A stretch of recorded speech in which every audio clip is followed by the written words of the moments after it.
Can you see? Oh.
Welcome to Medtop. حياكم في Medtop Award. Welcome to Medtop Award. Seja bem-vindo a Medtop. Willkommen zum Medtop Award. 欢迎 Medtop Award. أهلا وسهلا فيكم بأرب هيلث. Medtop Award لك എല്ലാവർക്കും സ്വാഗതം. Benvenuti. Selamat datang ke Medtop Award. مرحبا يومكم سعيد. Medtop Award에 오신 걸 환영합니다. Medtop'u uங்களை வரவேற்கிறோம். Welkom naar Medtop Award. Merhabalar, Medtop'a hoş geldiniz. Hello guys, welcome to Medtop.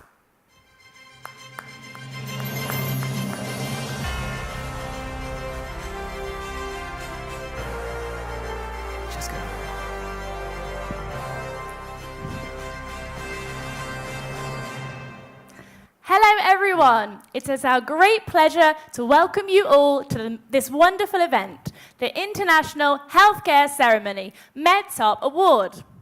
We all gather here today to celebrate the excellence and achievements of the participants of the Medtop Award in various healthcare sectors. We come together to recognize and honor the hard work, dedication, and outstanding accomplishments of the nominees who have distinguished themselves in their respective healthcare fields.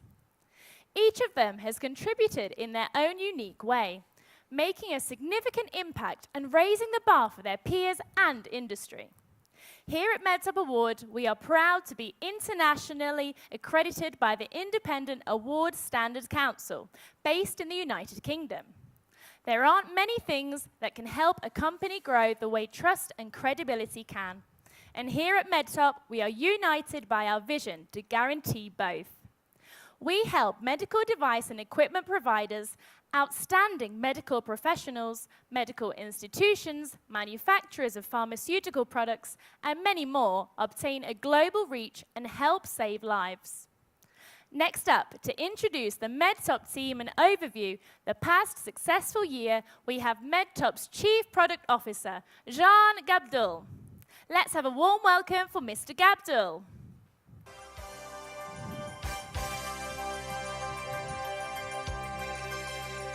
Thank you, Francesca.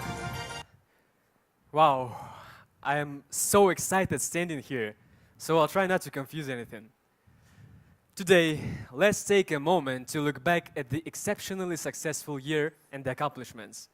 When we first developed the concept of Medtop, we agreed that we have to become not the award only, but the long-term partner for our nominees and winners.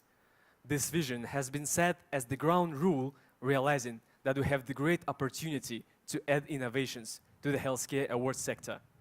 We are honored to have the jury board from 6 countries and various business fields to evaluate nominees from different angles. We developed our own software for evaluation process. We called it Medtop Spotlight. It makes the evaluation process smooth and transparent. Our business team participated in the worldwide trade fairs like Medica in Germany and Arab Health in Dubai to meet our nominees physically. Our community team launched webinars with our expert juries and guest speakers. Our content team posted almost daily to help healthcare professionals keep in touch with the industry. And our marketing team created the really impressive winner package to cover digital marketing and PR needs of any company or professional. As the result, we have created the Medtop Award mark, which confirms the outstanding products and visions that our participants share. And the great thing that we are proud of is the Medtop community. Apart from the award, Medtop community strives to be a valuable international platform for outstanding healthcare companies and professionals. That provides the opportunity to form collaborations. As a platform, we aim to connect doctors to pharma, clinics to doctors, manufacturers to distributors, distributors to clinics, and many more. The lucky ticket to join the community is to become the part of the Medtop Award. And today is the culmination of the hard work over the past year. Today, at our Medtop Award ceremony, we have gathered participants from over 16 countries and 6 continents. It's our absolute honor to be awarding the winners in the Medtop Tech, Medtop Clinic, and Medtop People categories. We would also like to express our gratitude to the judges and the selection committee who have invested their time and expertise in evaluating the nominations and selecting the most deserving recipients. Your dedication to ensuring the integrity of this process is greatly appreciated. So, without further ado, let us begin today's award ceremony and celebrate the remarkable achievements of these exceptional individuals. Congratulations once again to all of our nominees and award recipients. Thank you. Let the show begin.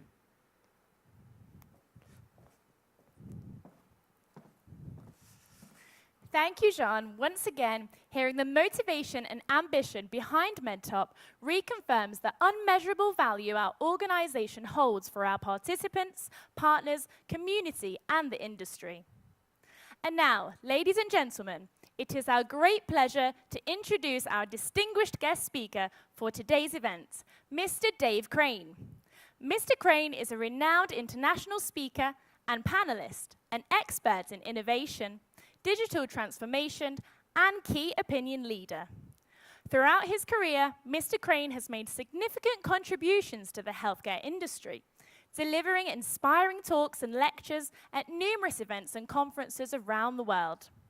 We are honored to have him with us today. Mr. Crane will be delivering his phenomenal speech on how to be unstoppable. He will explore more on the future of AI in healthcare and how to adapt to the change and use AI to your advantage. Without further ado, please join me in welcoming Mr. Dave Crane. Thank you, Francesca and Medtop. My name is Dave Crane. It's a real honor to be spending time with you, especially after we've been through a pandemic and speaking events change quite dramatically. It's wonderful to be able to reach so many people just by going online. I've got a lot of things to share with you, so let's get straight into it. As we've mentioned, I'm Dave Crane, and you're probably thinking, who's Dave Crane? In fact, you probably Googled me and found a lot of stuff. And if you haven't done it, then let me explain to you who Dave Crane is, because then that will define exactly why it's important to do the stuff that I'm going to be sharing with you throughout today's presentation. Ladies and gentlemen, I've hosted over 1,000 events, and there's nothing more exciting or nerve-wracking than getting to introduce one of the best in the business. He's an award-winning international motivational speaker and coach. He's worked with celebrities like James Brown and Bruce Willis. And I'm Jack Canfield. And I'm Brian Tracy. And I'm John Gray. I'm Jared Robin. And I'm Perry Marshall. Hi, I'm George Regan.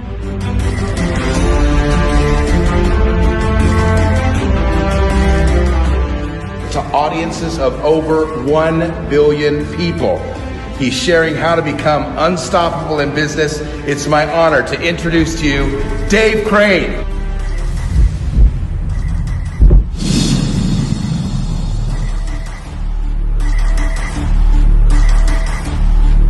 Now that looks like I've got a massive ego. I promise you I haven't, but it's about branding. I want to share with you some ideas that will help you to become unstoppable in your business. And when you start looking at sustainability and you start looking at the impact that's going to be had on your industry, and is already happening with artificial intelligence and ChatGPT and everything else, you need to have an edge. You need to become unstoppable, and that's what I'm going to be sharing with you today. So feel free to make notes, and I look forward to catching up with you soon. Anyway, meanwhile, before we continue with this, let's have a look at the fact that you need to go from what's called imposter syndrome up to becoming an industry icon. What does that mean, Dave? Well, before we continue with that, let me give you a free gift. And this is it. So all you do for this is get your phone, hold it up to the QR code, put it on the camera so you can get a copy of it. And if you're unable to do that right now, or even press it with your finger, take a screenshot. I'm going to got a special gift for you. This is a top 10 strategies for you to be able to build your brand and fast track your career. It includes everything from how to master LinkedIn, how to be very effective when you go out and speak on stages, even if you've got fear of public speaking, how to grow your brand, and also how to have great relationships with people through networking. There's 10 strategies, and this is my special gift to you. Onwards and upwards of the content. So today I want to share with you how to make you unstoppable, empower you, create a brand new game to play in the work that you do, help you, as I mentioned, get over imposter syndrome, and also make you a great storyteller. Why is that important? Because business storytelling is the new martial art of getting things done, especially when you're working with people overseas. And then watch you becoming unstoppable, which is today's agenda. So the world is changing, but you have to change with it. Otherwise, you're going to be left behind. So what does that mean? How do you do it? Well, let me share with you this. This is something that was brought up by the World Economic Forum, and it's the top skills of 2023.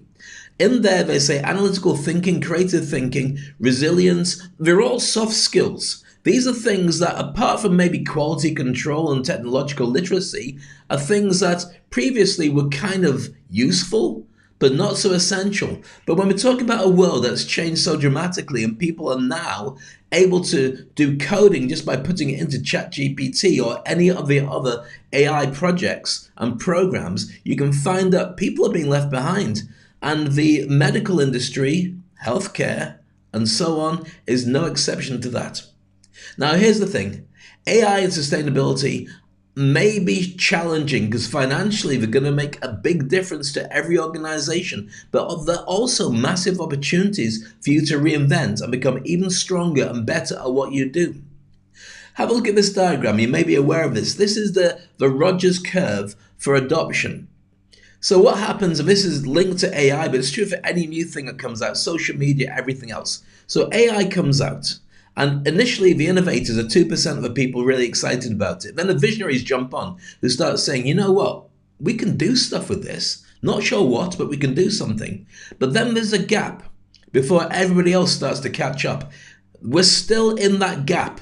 Right now, those who do know, and those who don't know, don't really care. But then the early majority start jumping on, and that is kind of happening now, but not quite.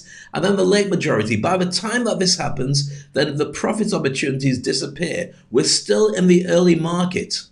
It's only been going effectively for about 6 months. That's why you need to jump on and start making changes now. If you don't consider like that, then you're going to miss out on major opportunities, which is why I'm making this conversation with you. Expect major changes because the big organizations that are going to alter so dramatically, you already know that law and accounts in the health industry has been impacted.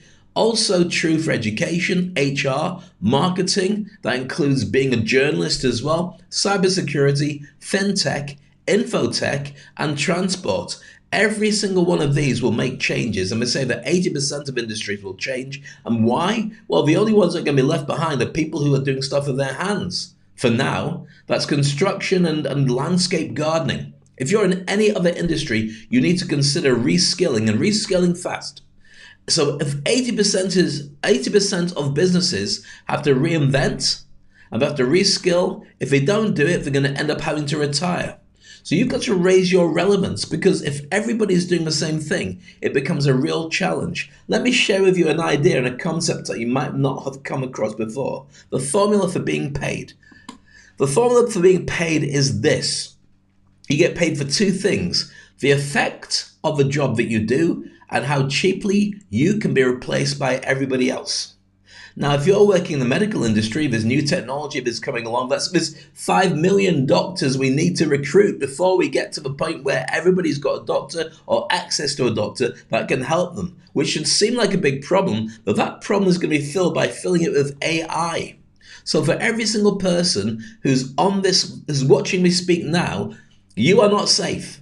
You need to think about how you can integrate AI and create a new relevance. So when people see the same everywhere, they go, yeah, but I'm really into this person.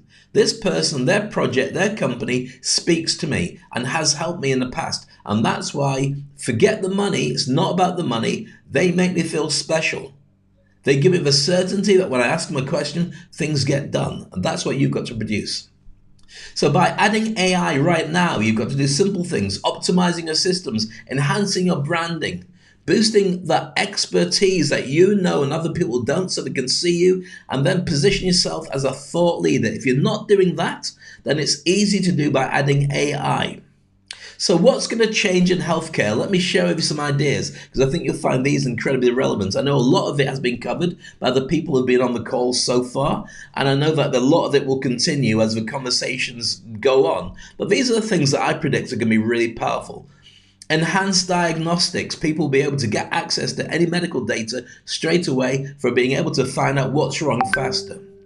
Personalized medicine. You won't just have to go in and buy it. You'll get exactly the treatment that you want based on your past history and your records.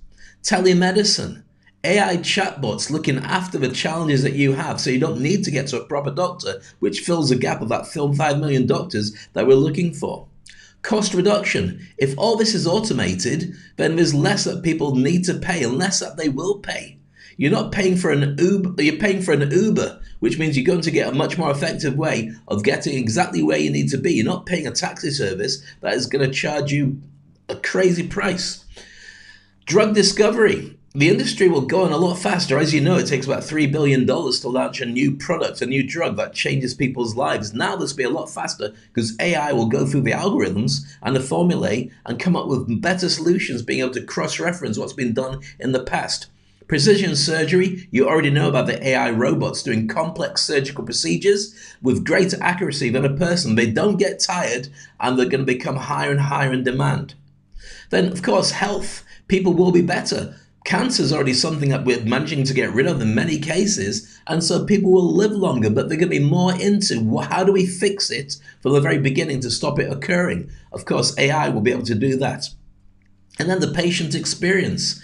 When you're a patient, you want convenience. Why do you think so many people have stopped going to restaurants and they just order in? Gets delivered fresh straight to their house. Well, that's what people are going to be doing in the future more and more with healthcare. So what does that mean? It means more mental health care. It means easier to deal with people. People with mental health disorders will be able to be dealt with and looked after better. In many cases, it might be a chatbot that deals with them. It can talk to them like a friend that understands where they're coming from, it remembers the conversations, and it'll be available 24 hours a day. Yes. And last but not least, clinical training. That means that when people want to become somebody in the medical industry, whether it's being a doctor or a nurse on the front line, or somebody who's working more behind the scenes, you can create better simulations for training them and getting them out there. So in the future, when you're talking the next year, 2 years, a pandemic will be dealt with much faster, much more easily by the worldwide medical industry, which will be closer linked with smarter thinking, no offense intended, because AI will be on your side. I also believe that what this means is a greater rise in self-diagnosis. People will look at their phone, look at their app, they'll look at whatever it is, robo-doctor, and they'll be able to get an instant readout of what their problems are. If it's a new thing that's occurred before, that's never occurred before, they'll be able to take a photo, send it through, get it analyzed, cross-referenced with their track record, and get a diagnosis or a tablet or something through the logistics industry sent to them straight away. Similarly, medical chatbots, that's going to be a huge thing. Get in there now. It has to replace you. I know it sounds terrible, but how many times as a doctor or a medical practitioner do you have conversations with people that didn't need to happen? And I know you say, well, they need that, but at the same time, nobody wants to sit coughing in a waiting room when they could be at home watching Netflix and just getting the medicine that they truly need straight away. Let's look at this. Call centers versus health centers. Call centers, even if it's run by AI and automatic voices, will make it a lot easier for people to be able to then get the medicine that they need. A health center is within your region, within your location, so you can get a taxi or drive to get to it. But if it's a universal call center where you've got people in any country or even online with a chatbot asking you what the problem is, diagnosing, cross-referencing and sending you stuff, that means that location doesn't matter quite so much in the same way as online stores or even Amazon. And then you've got an AI assistant. Imagine your AI assistant is aware of your medical problems and wants to talk to you. Wait, hold on. I know when I'm saying AI assistant, you're thinking, what do you mean AI assistant? If you go into ChatGPT, if you haven't gone on yet, and you ask it to create an AI assistant that speaks to you like Madonna or Will Smith, or Barack Obama, or even Donald Trump, and then looks after you, asks about how you're doing, but answers you in a way of your favorite presenter, celebrity, whoever it is, it will do that for you. It'll already do that for you. If you use ChatGPT 4 or any of the higher level ones, then they'll remember the conversations we have. That will be turned into an app before you know it, but that makes a real difference because you will have an AI assistant, everybody will. And it'll be far more sophisticated than Siri or anything else. So where does that leave us? AI mental health care. I touched on it earlier. The idea that you will just be able to talk to your app and you'll be connected to the right kind of wisdom, the right kind of knowledge, and lots of solutions that'll make you feel better. which after a pandemic is needed. So if you're thinking, how do we put this together, Dave? How do we fix this? Don't worry, I have a smart plan. So we'll start right here. Well, to do this, we have to take a step backwards and ask the question, what does society value most? Here's the answer: status. Who you are, what you do, and how you can affect other people. That's what the biggest value is. To break it down, it comes into these three categories. So the categories are this: your dominance in your industry, your proven track record of success, and your virtue, which means how much you stick by what you say. So dominance would be in football, Lionel Messi or Cristiano Ronaldo, great footballers, best in the sport. Success would be Elon Musk. In tech, there's very few people made as much money as he had or has over the period of time that he's been there. Does tend to give it away every now and again, but there we go. And virtue would be your Michelle Obama or the Pope, somebody who you know when they say they're going to do something, that's exactly what they do. Now, for the medical profession, it's so essential that you do look at the status. Now, you've done that very well before, but you have to defend that position even more by showing warmth when you show that you're the best in the industry, by positioning your expertise so people know that what you talk about really helped them, so they always come back to you time and time again. And also being sincere, saying whether you know or you don't know about something, so then people can act on that accordingly. And then creating a personal brand. Your personal brand is what others say about you when you leave the room. Now, every doctor previously has been able to turn around, every nurse who works under the doctor or works in the clinic is able to turn around and say, well, you know, we've got the marketing out there. But the marketing will not mean quite so much. It's got to be personal marketing. People will be going to you as a patient or a client, and this is true for B2B as well, for many years because they trust you, because you sell certainty. Your personal brand is what people say when you're not there. That's what you have to cultivate. That's what you have to grow. So there's a question, first of all. Who are you? Who are you? Now, if I'm speaking far too quickly for you, I apologize. But let me just share with you, I have lots of material online that you can catch as well. So you can go through that too. But let's get through this because we've got a short amount of time to share a lot with you. The question, who are you, or who am I, is what most people come across, or they don't need to understand, or they don't even know how to fix it. You are born in a lucky life lottery. In that life lottery, your location, your race, your affluence, your connections in life, your spiritual beliefs, your nationality, your gender preference, your physicality, your tradition, and also your existing influence are all preset for you. You're born, you pop up from your parents or a tube or whatever it's going to be doing by the time you watch this video, and you just get whatever the roll of the dice is. But that doesn't mean you have to stay there. You can change many of those things or reposition yourself through your brand. So imposter syndrome is a challenge that many people face.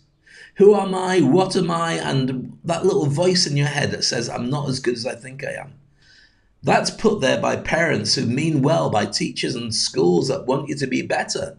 But often they just hold you back, especially going for a relationship or job interview or dealing with challenges in your life. So how do you deal with that? I'm going to show you that. If you've got any questions or comments, by the way, put them in and I will answer everything at the end of today's presentation. So what you have to do is create yourself, create a version of yourself that has a huge impact. So how do you do that? Three things, there we go, 3 things. First thing is when you're born, your birth certificate has your name on. Everyone has the same, not the same name.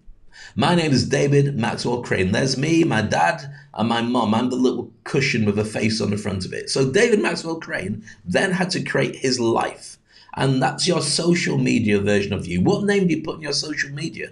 For me, David Maxwell Crane became Dave Crane. So as you see Dave Crane, that's me, with my wife Aziza and my daughter Maya. Dave Crane is pretty good at what he does. Google me if you haven't already and you'll find out. But the big problem for me was when it came to the end of the pandemic, having had 2 years of no real work coming through, because as a speaker and a trainer, traveling and hosting around the world, when the gigs came back again, I wasn't ready. And as a hypnotherapist, I had to work out, what is it, Dave, as a life coach, what is it would you suggest to yourself that you can get you back up to speed?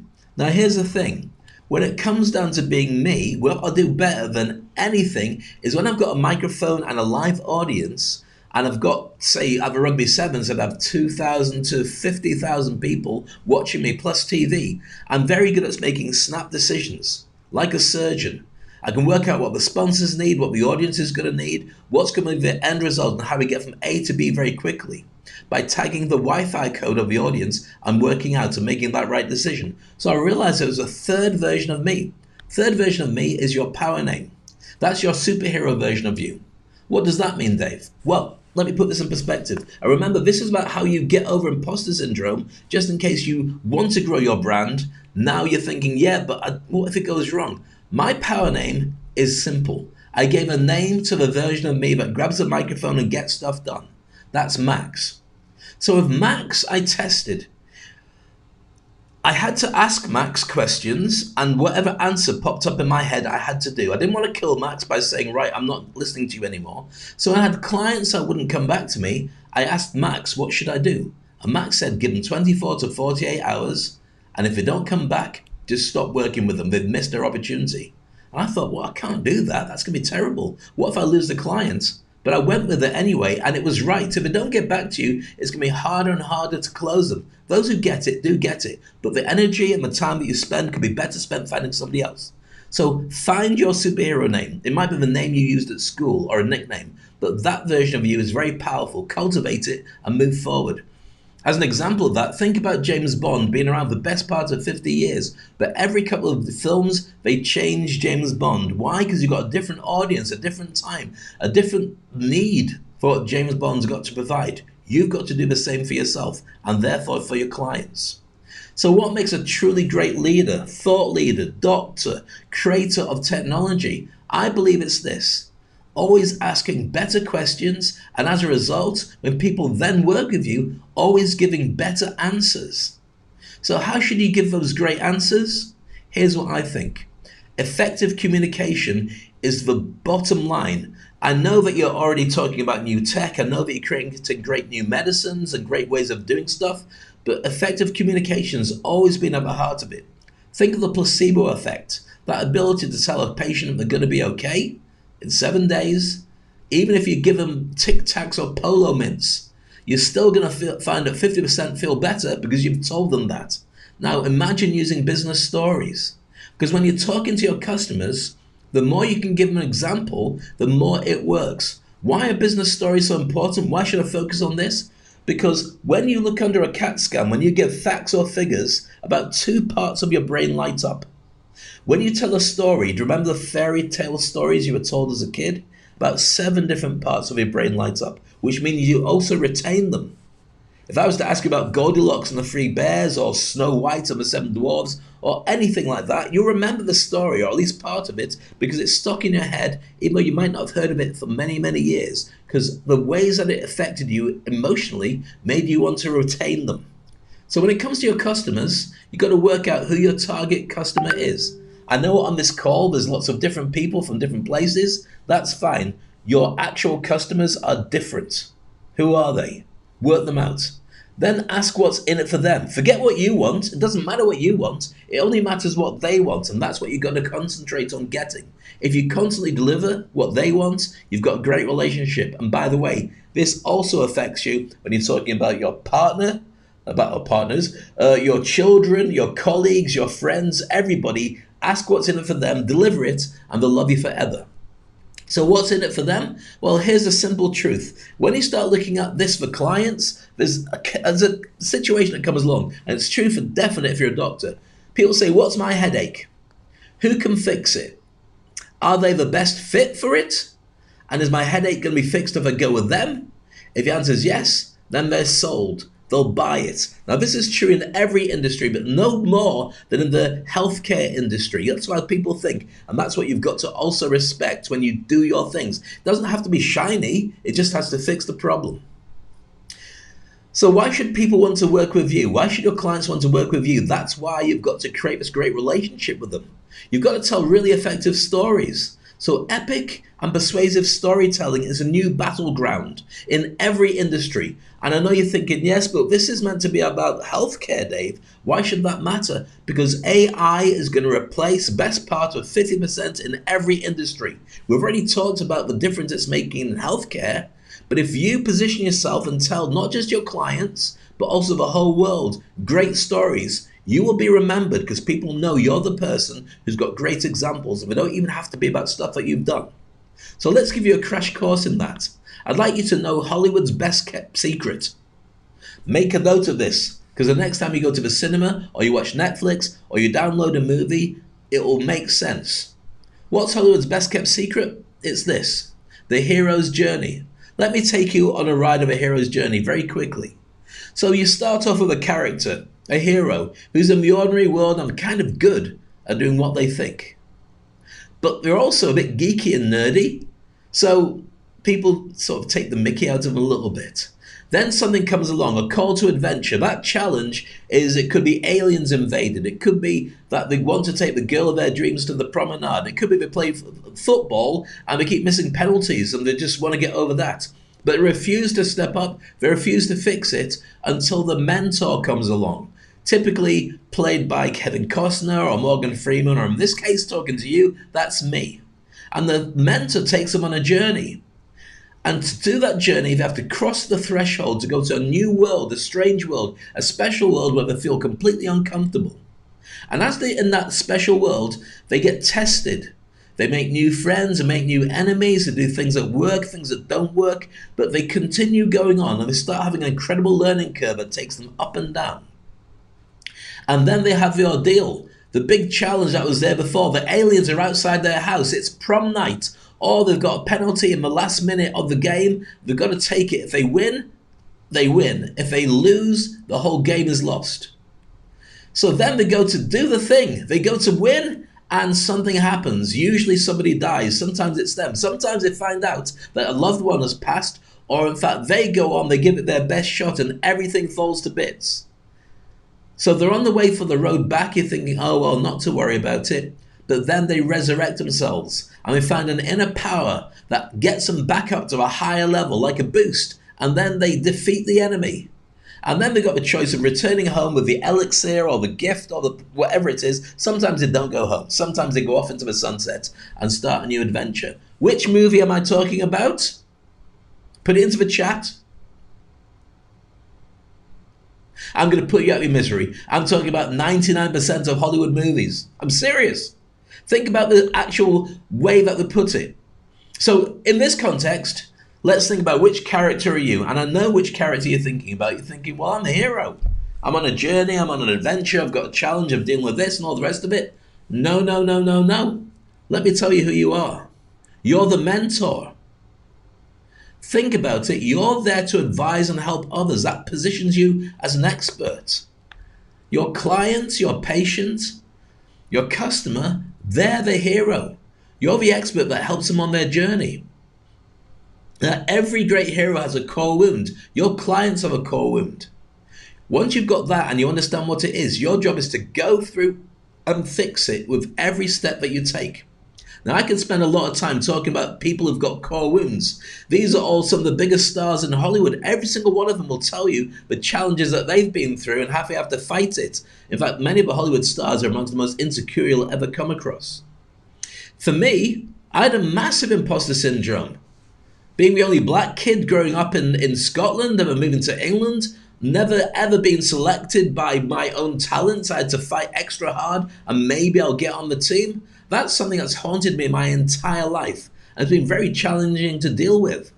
You'll have your own core wound and so will your clients. But let's have a look at how that fits in. Now, I won't go through this in too much depth because we don't have the time to do it, but I've got 6 movies here. Harry Potter, Star Wars, The Matrix, Spider-Man, Lion King, and Lord of the Rings. Every single one of them has the same thing that happens at different stages. It's all been written by templates. I could go through and pick any example, but it's the same thing. For you, when you talk to your clients, set the scene. Introduce them as a hero. What's their core wound? Set up a challenge. What are you worried about? Be the mentor. I've got a solution for you. Tell them about something that's happened recently. This is what we're going to do. This is how we're going to fix it. Tell them about things that have happened in the past where things had gone wrong for somebody, but you'd managed to overcome that just in case of wondering what if something goes wrong. And then tell them once you've fixed it, how the person lived happily ever after. That's basic storytelling. It works everywhere and it works especially well in business. So how do you implement it? This is what you do. You ask 100 of the toughest questions that you ever need to ask of yourself, what your clients will say, what they need to know, all those things, and write out an answer or a case study that's got real people in it that you can share with your customers so they can turn around and say, I get it. And every time you've got a customer or a client or a friend or a patient or whoever you deal with, B2B, B2C, anybody, select the story with the right ending and share that with them. They will love it. It will change their lives and really improve everything. Then assign that case study for every single client and make it matter. Turn it into a story. Well, I hope this has helped. I look forward to sharing stuff with you in the future. Every single client, every single patient, every single person you work with should have a tailor-made avatar. And then you rinse and repeat it, and that positions you when you put it on social media and the word of mouth that goes into what you do. People will talk about how you're such an expert at what you do. My story is very simple. Give me an extra 5 minutes. Let me take you on my journey so you understand exactly what that means. So we've already talked about me. Have you ever been so lost that you stopped believing in yourself? Well, that was me. Imposter syndrome. My entire life was that. I moved to Dubai 30 years ago because I couldn't get the breaks I wanted. And then my philosophy is jump and grow wings on the way down. Why should that matter? Because that's what I've done my entire life. You need a signature phrase as well. And it might be on your logo, it might be on your branding, but whatever it is, that's what you have to live by because the right people will identify with it too. So what does that mean? Well, I've always been the imposter. That was me during my Harry Potter days at secondary school, not really at Hogwarts. But then I went on to do incredible things. Hosting the biggest events on the planet and did the rugby sevens there for 20 years. And so as that continued, I got to work with major stars. In fact, a very quick glimpse of the things that I've done will share with you exactly what that means. This is me at my peak.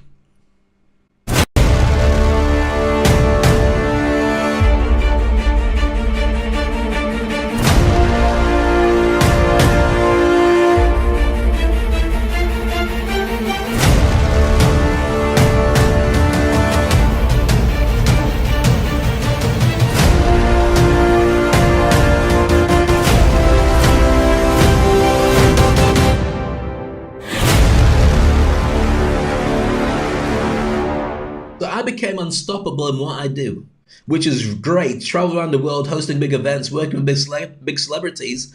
And then the pandemic came along, wiped out my business 100%. My wife as a wedding photographer, same thing. No audiences, no groups for 2 years, but the same bills. Now that's challenging enough as it is. But when you're living in Dubai, well, what do you do then? So there I was with my family, we're living as we do, making sure that people still connect with us. I did 200 live shows online during those 2 years. And then an opportunity came along. This opportunity was the ICC World Cup Cricket, T20. And they said, Dave, we hear you're good at stuff. What about cricket? Now the truth is I know nothing about cricket. I do now. I went on, I threw myself in at the deep end, and I was hosting some of the biggest cricket events in the world with over 200 million people watching worldwide every single time. So I did my very first event, and it's very exciting. Have a look at this. This is what it looks like when you do a cricket event.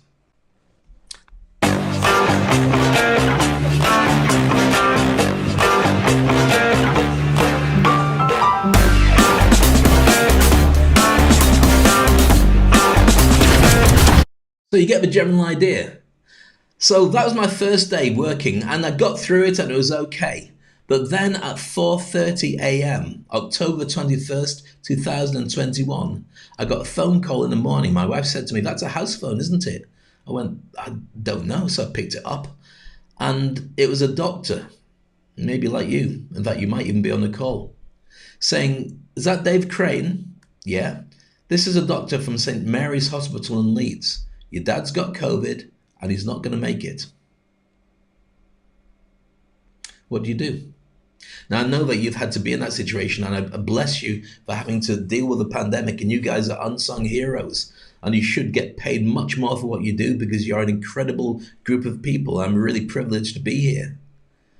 But what did I do? Well, I had to make a phone call. I had to ring everybody I knew in the UK because I'm based in Dubai, thousands and thousands of miles away. I said, Dad's not going to make it. Get to the airport or get to the hospital or get to wherever you need to. Go and see Dad.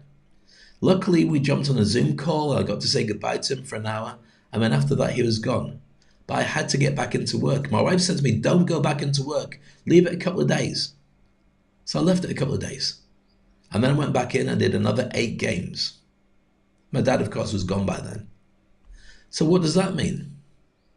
Whatever you're going through, whatever challenges you have, I'd love for you to put life lessons in the chat here or save it for the questions.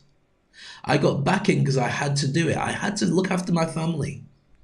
And so here's the life lesson I want to share with you as part of my story. Here's the thought. It's not what happens to you, it's what you do next. What I did next was I created the Industry Icon program. This helps decision makers to become big hitters around the world. It's a way of growing your brand and having you to connect with people. I was never going to be alone the way I'd been for 2 years. I wanted to have a network of people who are much stronger and better, who I can help to coach as a mentor. But the Industry Icon program allowed me to fix that. So what are you going to do?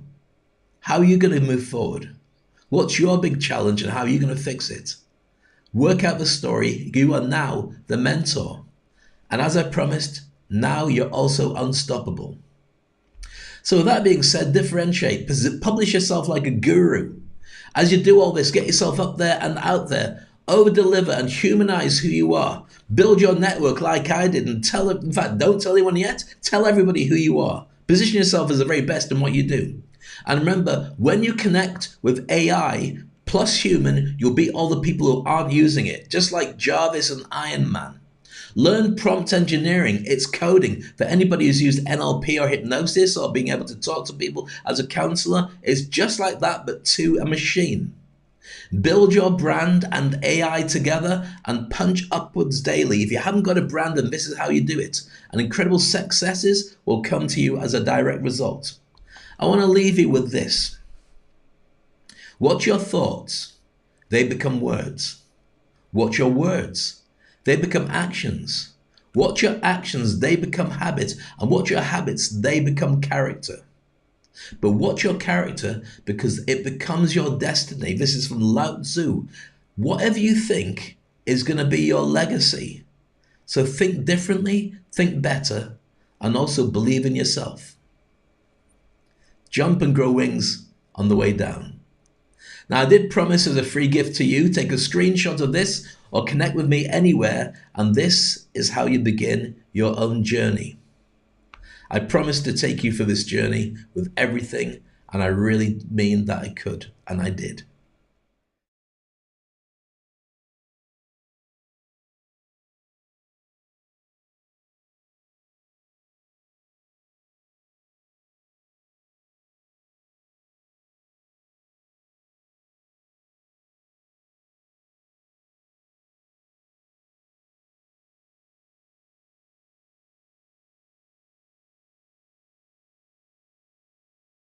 Mr. Crane, for such a fantastic speech. Now, we've received a few questions from our participants, and I'm going to start with question number 1. How do you think organizations and hospitals can support their staff, and what efforts can be done by help their team adjust to the changing scene with AI? Well, thank you very much for having me. It's a real pleasure to be here among such wonderful dignitaries in the industry. I think the biggest challenge for everybody right now, not just in the medical industry and healthcare, is just working out how this incredible tsunami or tornado of AI is going to disrupt everything. Now, it doesn't matter what industry you're in, the basics are always the same. You have to think about the people, you got to think about the implementation, you got to think about the end results. Now, the healthcare industry has got a slight advantage over most industries in the fact that when the pandemic came along, it doesn't matter what level everybody was playing at. They had no choice but to step up to 11 out of 10. They had to get everything organized, put things in place, whether people were standing by or going out on the front lines, and they made it happen. Now, the good thing about the AI changes is that it's actually there to help everybody. And it's going to be interesting to see what that means for everyone. The first thing I'd say is for everybody who's a healthcare practitioner, then thank you on behalf of everybody on the planet for the incredible job that you did to keep us all alive. And you need to be looked after much better in the future. And I think that part of that sentiment is what we need to look at. A lot of it comes up to leadership. Now, a lot of leaders are going to be doing different things. Some will say, AI is not going to catch on, let's leave it. Some will say, let's see what's happening in the industry and we'll adopt to the best practices. But some people will jump and grow wings on the way down. They get straight into it. And there's two ways that I would recommend that we look at it. Some who are more old school will look at existing practices and say, how can we do these better with AI? How can we make it a much smoother experience? How can we use data, which we've got lots of all the time, to make a much better way of moving forward for our customers, for our suppliers, and even for the news that we send out into the world about what the medical industry is doing. The other way is some leaders will turn around and say, let's just reinvent the shape of the wheel. Now that we've got this AI which can fit in and do things that we could never do, well, actually what it does is does things a lot faster than we could do. But it can also analyze stuff a way that it would take us ages to do.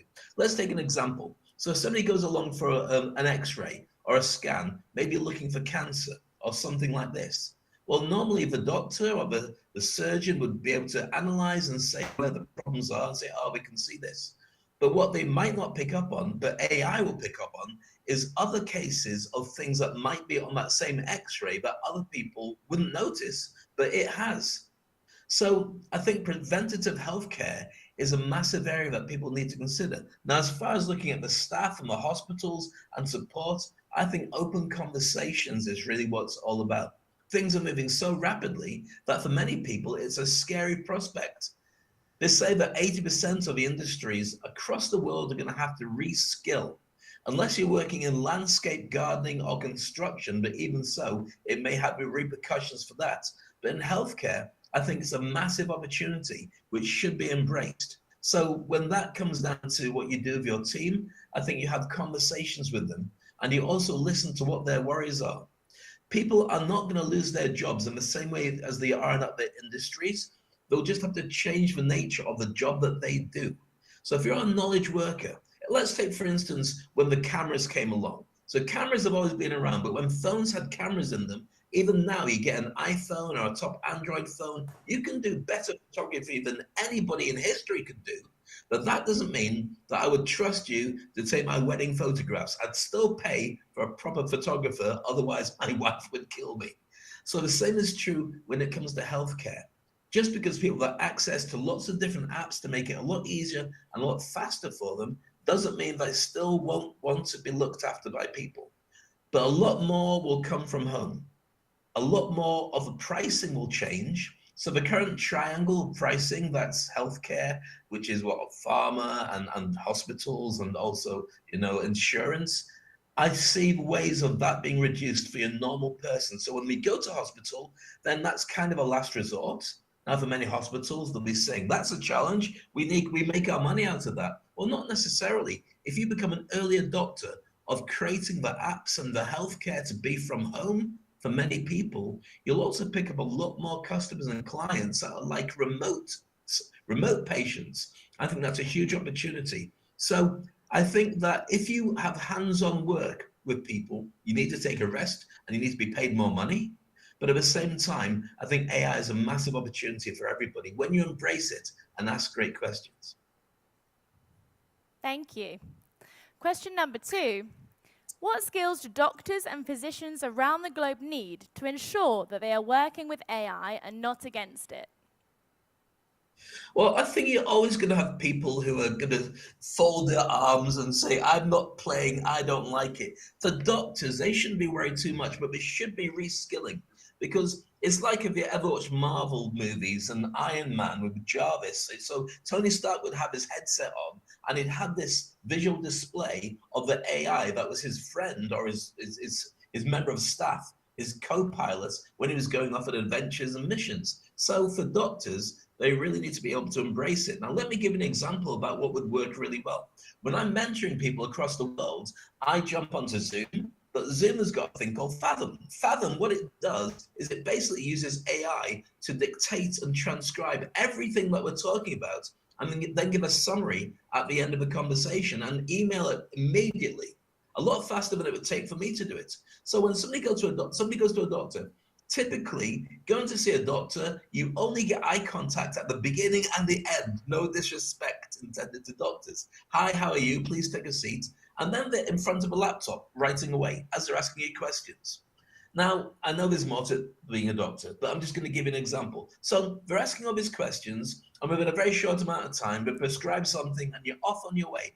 And then the doctor has to spend another average 18 minutes typing up the findings, the report, and making sure it's all stored away. Now, that's a long part of a day of every single doctor. If you've got similar technology like this, like that Fathom that I use in Zoom, but it's got a video screen that basically sees the patient coming in, making diagnoses, does a full report in real time of everything that you cover.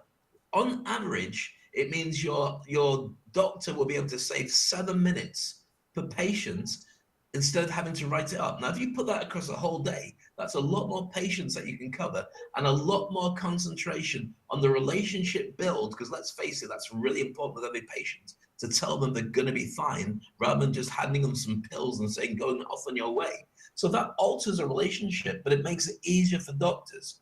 Now, a lot of people are going to say, well, I don't know the technology that's coming through. How do I find out? Yeah, but you've got a phone. How many of the apps that you use, do you know how they work, or do you just let them work? That's what's going to happen. But I think that really keeping an ear to the ground and conversations between people, and also, as I mentioned in the presentation, building a brand around you so when everything is equal, people still want to work with you. Now, doctors are fantastic at doing that over many, many hundreds of years. Family doctors, the ones that looked after my parents, the ones that looked after me, and the ones that looked after my kids, often the same clinic, sometimes the same doctor. That is going to be still very important, but there's also going to be online. People who will never go into a clinic because they don't need to, but their history will be stored online, not in like your iPhone or your iWatch, which just tells you if your heart's still beating, but AI will make it a lot easier to diagnose based on even scanning a picture of a lump you've found on your body and then diagnosing what it should be. Doctors will always be needed to be able to go and have a look at it and give their opinion. AI will only be so good unless we get to singularity, which is a different conversation where it becomes more intelligent than we are. You'll still need doctors to embrace it, and I think it's a great opportunity for them to do so. That was really insightful, thank you. Question number 3. In your own words, how disruptive do you believe AI currently is, and will it continue to be disruptive in the coming years? And how can medical companies address this concern? Great question. In my own words, I think it's massively disruptive, but in a very good way. But like anything, it's the way that you look at it, the way you decide you're going to react to it. So it's going to give people the opportunity to do mundane jobs a lot faster, and also to analyze data a lot better and be more connected. Every single person who, like for instance, I mentioned in the presentation, let's look at chatbots. Having a chatbot which can then speak to you. At the moment, we're used to having Siri. I shouldn't use that word because all my devices will switch on now. But at the moment, we can talk to your phone, or you can talk to your laptop, or talk to your iPad, and it will start speaking back to you. But it's kind of like a really dumb version of AI. The new AI, when it gets implemented, will be able to be very fluent and also be able to diagnose and give you lots of really strong information. It'll be able to talk to you, it'll be able to be your friend, and it'll also be able to work a lot like a nurse, but it'll be able to do it online. So I believe that there'll be a lot of big opportunities for people to just go online and then just talk to a bot as a life coach or as a business coach in many cases, but also as a healthcare assistant. But alarm bells can be set off when you need to have more. I think that the way to move forward is to embrace it. Let's take law, for instance. Law is very similar in the fact that lawyers and doctors study for many, many years to be the top of their industry. And they're both very conservative industries where doctors are expected to be the very top of their game because they've worked so hard to get there. And that's why they get paid so much. We should be paid more, especially nurses. But you get my general drift. Law is going to be disrupted heavily. Why? Not because lawyers won't be important, but being paid per hour will change. So people will be able to go into ChatGPT or whatever form of AI that they use and get a pre-prepared document that they send then to their lawyer to look at, to sign off on. They're not going to pay for a lawyer to do all that heavy work because they can do it themselves, but they still need a lawyer's opinion. The same will be true for doctors and people in the medical industry. But as I mentioned earlier, it's still all about people. It's all about data as well, and analyzing data will make a huge difference. But if you can position yourself as one of the best in your industry, then that's what people gravitate towards. There's no accident that Elon Musk is a de facto president of the world in many cases because he just comes up with technology, regardless of whether you know him or don't like him or do like him. It's really a world where people do embrace who you are and what you do. And AI will do a real shift in the way that things are done. I think there'll be a lot more work with call centers, which can be positioned anywhere in the world. And I also think that logistics will come in very heavily.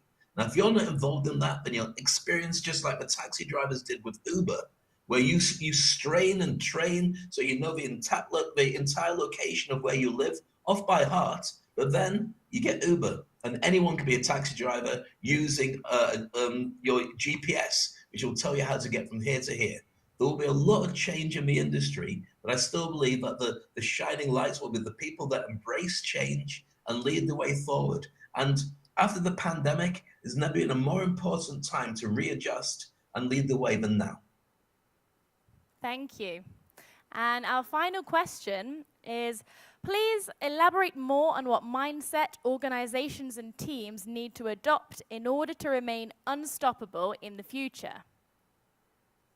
Fantastic. Well, being unstoppable is really about being open and having grit, the ability to move forward and take the challenges on the chin. Sometimes you'll win, sometimes you'll lose, but it doesn't matter. It's all part of a learning curve and part of your adventure. I would say for every organization, be open to radical changes. Be open to things that might change the game, but it'll also speed you up. Let's face it, when you look at what's going to happen and what's going to make us unstoppable, diagnostics will become incredible, a lot more powerful. I mean, I mentioned and alluded to this when I mentioned in the presentation, but when you look at these things here, so you talk about enhanced diagnostics will be different.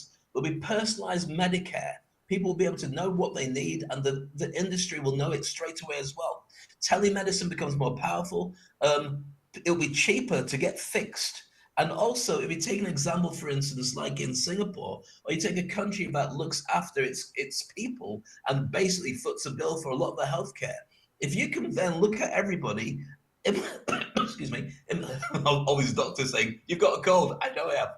If you can then look at all your population and get them to be checked out first, you can see who's in the pre-stages of diabetes and stop that happening, which means that the big bill that comes later on of looking after people with diabetes will never materialize because you'll know that you cut it off before it actually got there. So unstoppable is about being open. It's about being able to take change, but understand that those changes will only make your industry stronger. It will make you better, but there will be a changing of the guard. Anybody who doesn't embrace these changes will find themselves in a position where they won't stay relevant. But those who do step up will find out there's a big gap in front of them. And that's when change happens. We had this situation maybe about 2008, I think it was, when we had recession. During that time, out of recession, a number of key companies stepped up and arrived from out of nowhere, including Uber, including Foursquare, including Instagram. These didn't exist, and there's no reason for these companies to exist. But because they saw a niche, they stepped up and became some of the biggest companies on the planet. I think we're going to see the same thing in healthcare. So have an open mind, listen to your staff. They know what they're talking about. And leaders, your job is not to lead by commanding and conquering anymore. Your job is to embody everybody with trust and inspire them to give you ideas to get to the head of the game. It's going to be very collaborative, and it's also going to be a great opportunity for reducing a lot of the diseases we've had for many years and making a much more healthy planet. Thank you so much, Mr. Crane. Now we would like to introduce our esteemed sponsor for this event, MedStandard. MedStandard is a highly recognized and reputable regulatory consultancy provider with almost 20 years of experience, operating in 12 countries, including CIS, European, and Arabian Gulf markets. We are truly grateful for the support of MedStandard in making this event possible, and we appreciate their dedication to continuously improving the global healthcare industry. Please join me in warmly welcoming MedStandard's Business Development Representative, Nazar Aigerim.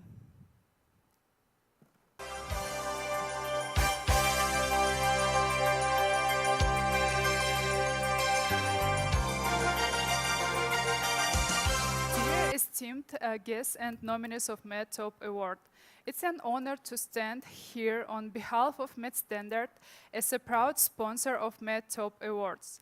It's a joyous occasion to celebrate and acknowledge the contributions made by the healthcare professionals in the areas of medicine.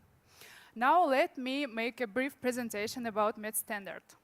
MedStandard is an international consulting company that provides regulatory services in the areas of registration, licensing, and certification of medical devices and medicines. The main priority of MedStandard is our partners' time. We strive to help ambitious companies to develop and scale up their businesses at a higher pace and at a higher speed with a focus on quality and information security. And our vision is to become a unique regulatory partner with a digital approach. MedStandard was founded in 2004, and we have 19 years of successful operations in the market. Company has 193 professionals who has obtained over 4,000 marketing authorizations and annually accompanying 53 international trips and has issued over 3,000 calibration certificates. With the help of our partners, we have translated over 88 million words, and MedStandard now operates in 14 regulatory zones. The constant number of our clients is 367. Company annually participates in 12 international exhibitions, and we have completed 12 external audits held by TÜV and Nord Group partners. And hence, we are a proud holder of ISO 2015 issued by TÜV Nord Company. Also, we have close cooperation with the state authorities of each 14 regulatory zones we operate in. Here is the list of our partners. Of course, it's a Medtop Awards, Media, the Congress Center in Medicine in Kazakhstan. MedTranslate, it's linguistic support. MedTech Lab is a test laboratory center, and Kazakhstan Center of Verification and Calibration. Company has created its own product, MedRegister. MedRegister is a registry of registered medical devices and medicines of 6 countries: Kazakhstan, Uzbekistan, Tajikistan, Belarus, Kyrgyzstan, and Russia. Here is the geography of our services. As I mentioned earlier, we operate in 14 regulatory zones. And in each of them, we provide such services as registration, licensing, certification, and metrology in all directions. And we've been trusted by big players of the healthcare market like Medtronic, Siemens, Johnson & Johnson, Canon, and so on. And finally, here is the special offer made by MedStandard for the partners of Medtop Awards. It's a 20% discount and free consultation for everyone. And here are the main contact lists of our filials and my contact details. Thank you very much. Once again, congratulations to all nominees and winners of Medtop Award.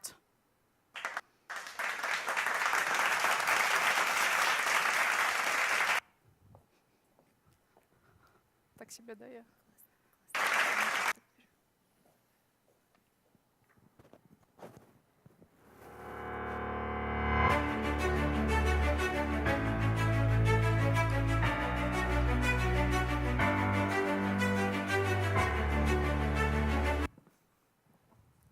We would like to thank our sponsors, MedStandard, once again for their contribution. Following the informative speech by Dave Crane about the future of AI in healthcare, here at Medtop we are invested in being at the forefront of innovation and development in the healthcare industry. As such, an integral part of our work is finding and awarding innovators in the medical industry. This leads me to our first category, Medtop Tech, an award for medical devices, equipment and software that distinguishes the products with a quality mark and differentiates it from its competitors. Some of the judgment criteria in this category were innovation, environmental friendliness, quality of service and stability of development. This year, through our applicants, we discovered the technological innovations and advancements achieved in this category. Let's take a look back at how our Medtop team explored how AI is shaping the future of healthcare and medicine.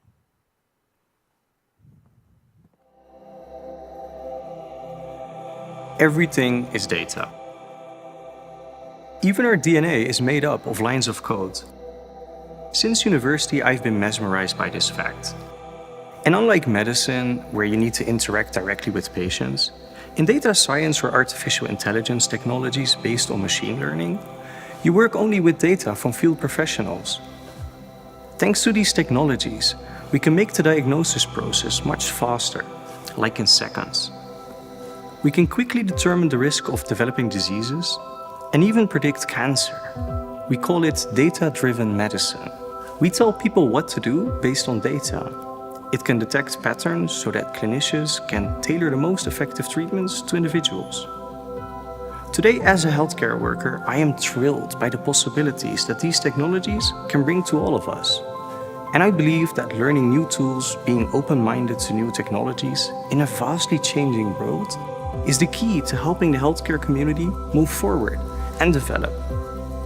My goal is to make these technologies accessible for everyone, regardless of their backgrounds or location.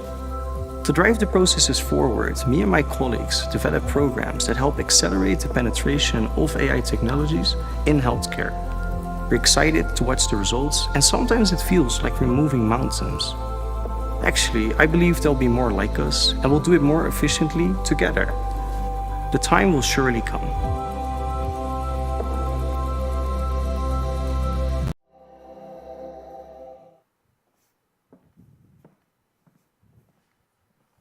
As part of the healthcare industry, Medtop is excited to watch the future of medicine change and adapt. However, we would be remiss if we don't mention the importance of startups bringing those innovations to the industry. Understanding this, over the past year, Medtop has played its role in supporting medical startups, even holding a Startup Week, promoting and highlighting the work of startups around the globe in different healthcare sectors. Now, let's take a look at how Medtop explored the relevance and methods of launching a successful medical startup. How to launch a successful medical startup. It's a good that you're asking me. For several years, our developers and doctors had been doing everything. We developed a system for kids to prevent the decay, special meals for elder people, and even system for diabetics. All these startups were not successful for various reasons, from doing a necessary product to fake investors. After a few years of failure, we are all burned out. But our story, like all stories which deserve to be heard, ended well. We arose like a phoenix. When our team was exhausted, everyone happened to go to treat their own problems. Some gained excess weight, others lost muscle mass, and some began to experience anxiety. Me and another co-founder decided to take a break. It was too difficult to retain talents, so we broke the whole team up. After 3 months of self-cultivation, we met in a bar and understood that there are plenty like us, and everyone just wants to be productive and healthy. It became our new hypothesis. We have designed an app which helps everyone measure level of stress, track the performance or new diet or workout duration. And fortunately, it worked. Increased retention rate, satisfied users and investors. Even our health and team spirit came back. I believe that our experience will help those who is losing their hope. Never ever give up. Amazing video, Shelly. I'm so glad that we have touched on both of these spheres.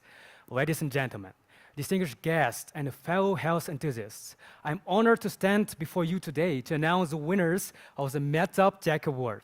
We are proud to announce that this year we had over 50 entries into the Medtop Tech category from 6 continents and over 12 countries. As we all know, health is a precious gift, and those who have dedicated their lives to improving it deserve recognition and appreciation. Today, we celebrate the individuals and organizations who have significantly contributed to improving human health.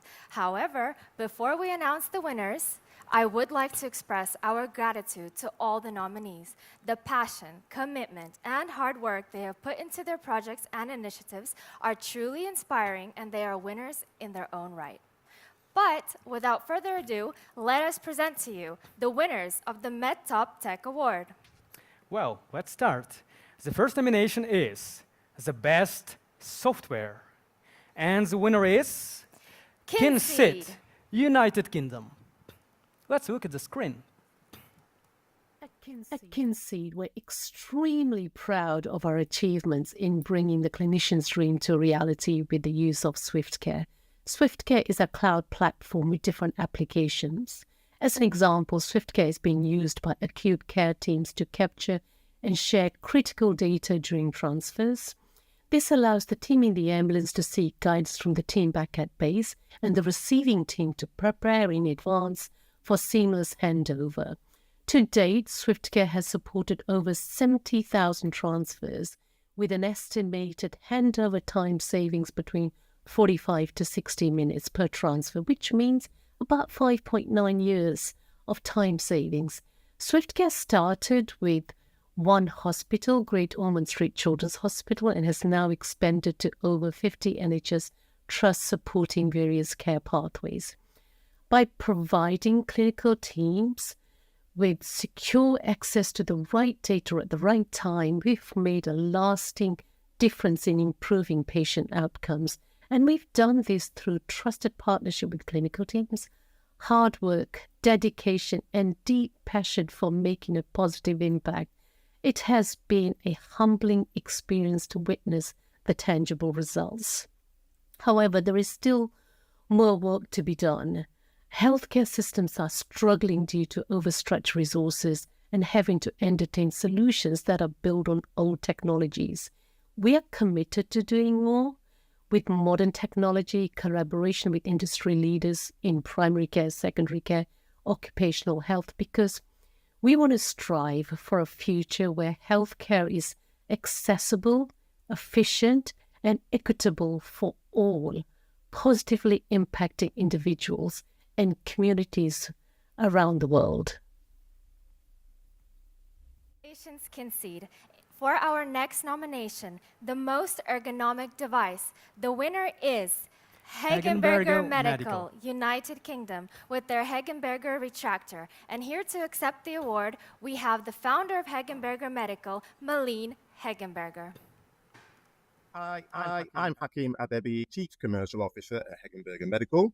And I am Malin Hegenberger, midwife and inventor of the Hegenberger retractor. All of us at Hegenberger Medical are delighted to have actually won the Medtop Award for most ergonomic device in Europe and the UK. I developed it to improve female health by optimizing the suturing of postpartum lacerations. When I first came up with the idea for the Hegenberger retractor, things like this seemed like a dream. But now, 10 years later, and a lot of hard work by the whole team at Hegenberger, the retractor is already helped tens of thousands of women, and it's being recognized in the OBGYN community as a potential life-changing innovation. I am most proud of the fact that this is the first midwife-developed obstetric device in over 100 years, and when people say things like, oh, it's so intuitive, why has nobody thought this before, and this will become the standard in postpartum suturing, I then know that my dream is being realized. Now, whilst we're still a small company, we're growing very quickly, and we've already entered 21 countries across Europe, Japan, the Middle East, and we are just about to launch into the US, where we're actually recording this video from, as we're currently at the conference of the American College of Obstetrics and Gynecology. Ultimately, we want to grow our team and scale the business so that we can better train clinicians in suturing techniques and make the Hegenberger retractor available to all new mothers around the world. Thank you so much to everyone involved in our journey so far, from the KOLs who are spreading the word, distributors who are making the retractor available, and new mothers and colleagues who helped me develop the product. Finally, thank you, Medtop Tech, and the event sponsors for the recognition for this great award. Thank you very much. Thank you. Thanks to the Hegenberger Medical. And the next nomination is the most innovative device. And the winner is Implantica, Switzerland. Implantica would like to thank Medtop for awarding us the Most Innovative Device Award. And my name is Peter Forsell. I'm the CEO and founder of Implantica, a company dedicated to bring advanced technology into the body. And as a surgeon, I have spent 10 years with people suffering from acid reflux, which is a disease involving 1 billion sufferers. And it's also a dangerous disease because the terrorizing tissue over and over again with the acid reflux cause precancerous changes, which happen in around 15% of the daily sufferers. And totally 48,000 people die in US and Europe together from esophageal adenocarcinoma every year. And RefluxStop has a totally unique mechanism of action since we treat the cause of acid reflux. And current surgical solutions are suboptimal because they're focusing on trying to close the food passageway and circling the food passageway, and people get swallowing difficulties, they can't belch, they can't vomit. And patients are generally unhappy with existing surgeries. So RefluxStop, on the other hand, restores and maintains the normal anatomical physiology. And thereby it allows the body to treat acid reflux itself. And you don't need any kind of encircling of the food passageway. And existing medical treatments, they have lots of complications, are dangerous to eat long-term because you need to take them for the rest of your life. And they also don't affect the reflux as such. They only limit the acidity in fluid to treat the symptoms, but you still keep your cancer risk. So it's really needed a safe, simple device without complications to treat acid reflux. And we believe that RefluxStop is the answer to that. Thank you for listening. Implantica. Thank you, Implantica, and a big congratulations. In our next nomination for the best user experience, the winner is Medilux, South Korea. Medilux is a company based in South Korea that specializes in developing and manufacturing medical devices and equipment.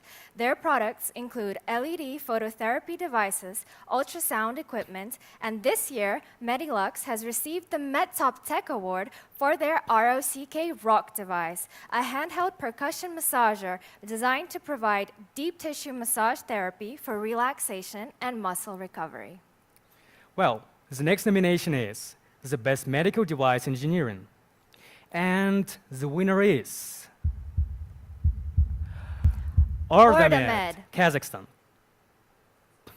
The first atomic X-ray systems were released in 2021. Over the past year, more than 10 X-ray machines were produced and installed. This year, it is planned to produce and install about 50 systems of different models. We order different models of device Atomic Q1 to Atomic F3. Our line includes mobile, portable 2 and 3 workplace X-ray machines. All clients are very satisfied with the work on the machines and the quality of the equipment. Thanks to Medtop for the award, the first atomic X-ray systems. Thank you, Ordamed. For our final nomination in the Medtop Tech Award, for the nomination, The Professional's Choice, the winner is Medtronic, Central and Eastern Europe, Middle East, and Africa regions. To accept this award, we have Medtronic's Vice President for Strategic Accounts Accelerator. Please welcome. Good afternoon. I'm honored to be receiving the Medtop Tech Award for the Professional's Choice for the cardiovascular product range on behalf of Medtronic. I'm grateful for the recognition that we are receiving today for the evolving work that Medtronic has accomplished to provide a wide breadth of medical devices and therapies across multiple medical specialties, especially the cardiovascular portfolio that we are being recognized for today. The team in Medtronic takes pride in being able to contribute to human welfare and support engineering the extraordinary to save and improve lives. We thank you for recognizing the impact of our technologies on patients and how it supports cardiac healthcare providers.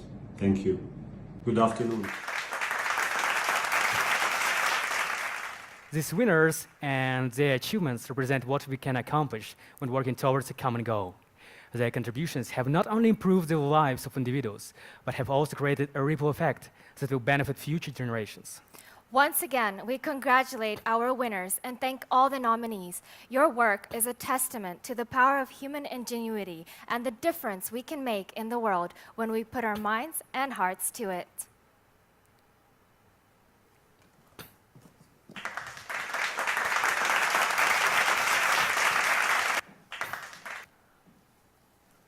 Congratulations to all the winners of the Medtop Tech Award.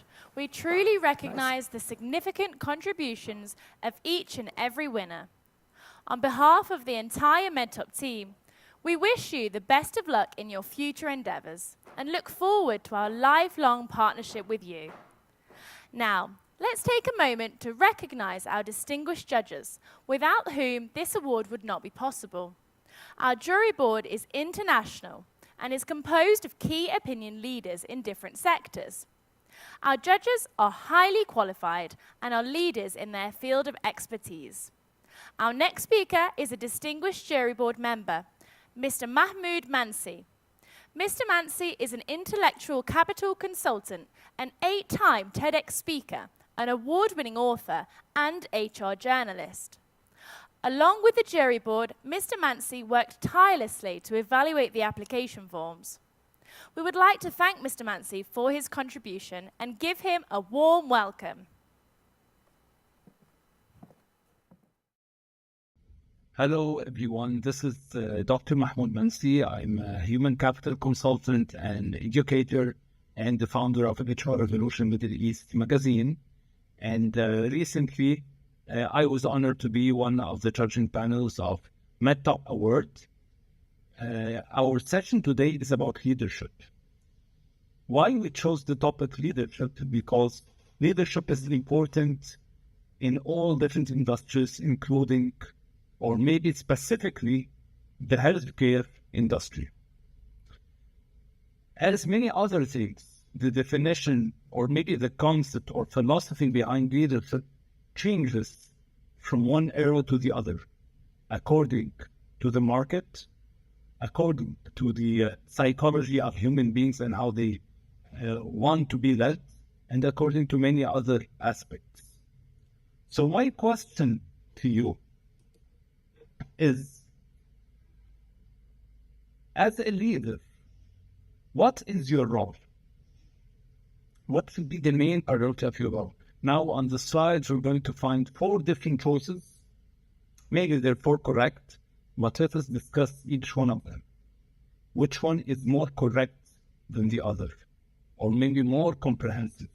It's my role is to maybe inspire the change, or cope with the change, or lead the change, or make the change, force the change. What is my role as a leader?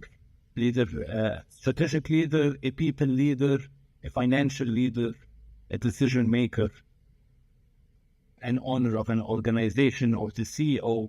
What is my role here among these choices? Of course, we'll say it depends. And sure, it absolutely depends on the situation. But there are some roles that it has more impact than others. So let's say make the change is, okay, I'm going to force the change. I'm going to make it right now. Sometimes that's important when there is no time for brainstorming, when there is no time for alternatives, when there is no, if it's an emergency. So I should make the change. But some leaders make the change when it's not an emergency. And here comes the problem, and here comes the change resistance from all the other stakeholders. So we need engagement. So which choice has more engagement options? We can say lead the change.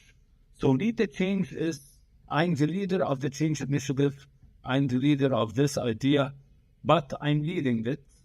All together, let's make this change. In change management theories, it's not always good to lead the change alone. So when we lead the change, we want to co-lead. We want to lead the change together. I might be the owner of the initiative, but I want the other stakeholders, the employees, the clients, the patients, they want to take part of this change. They want to feel their impact as well. So I want to give them some ownership. How do I give them ownership? By listening to their opinions, their points of view, by their ideas, by their feedback on my idea and how to develop it further and give them recognition for that. Cope with the change is a very, very, very important skill. But we want to thrive, not only cope. I don't want to change because changes around me is going on and I need to cope to survive. No, I want to be sometimes ahead of the market. And this is going to be a big topic of our discussion today in the healthcare sector. How can I be ahead in the market? Inspire the change. Here comes the role of the influencer. Not a social media influencer, but a corporate influencer, a strategic influencer. How can I inspire and ignite change across all different sectors of my industry and organization and stakeholders as well? How can I inspire them so that they can be the creators of their own ideas that is going to impact all of us, and we can all work on together as a team. We can co-lead them together. Now in the second slide, you're going to find a little bit of a mind game we're going to do together. Chess, 2 pieces of chess. So you have the knight and you have the pawn. Logically speaking, when we say which piece is stronger, we would say the knight is stronger. But if we analyze it from different perspectives, we'll find that maybe in the future, the pawn is stronger. If you got promoted, to the stronger piece or the strongest piece, which is the queen or king or the CEO of the organization.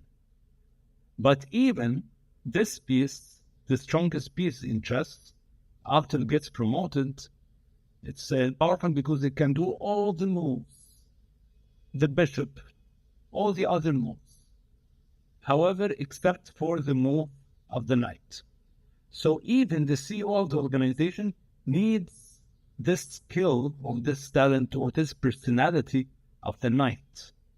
Someone very instinctive, someone very technical in what they do, and someone is a leader, but not by leading people or not by in the hierarchy, but is a technical leader, is a leader in talent, is a leader in what they do.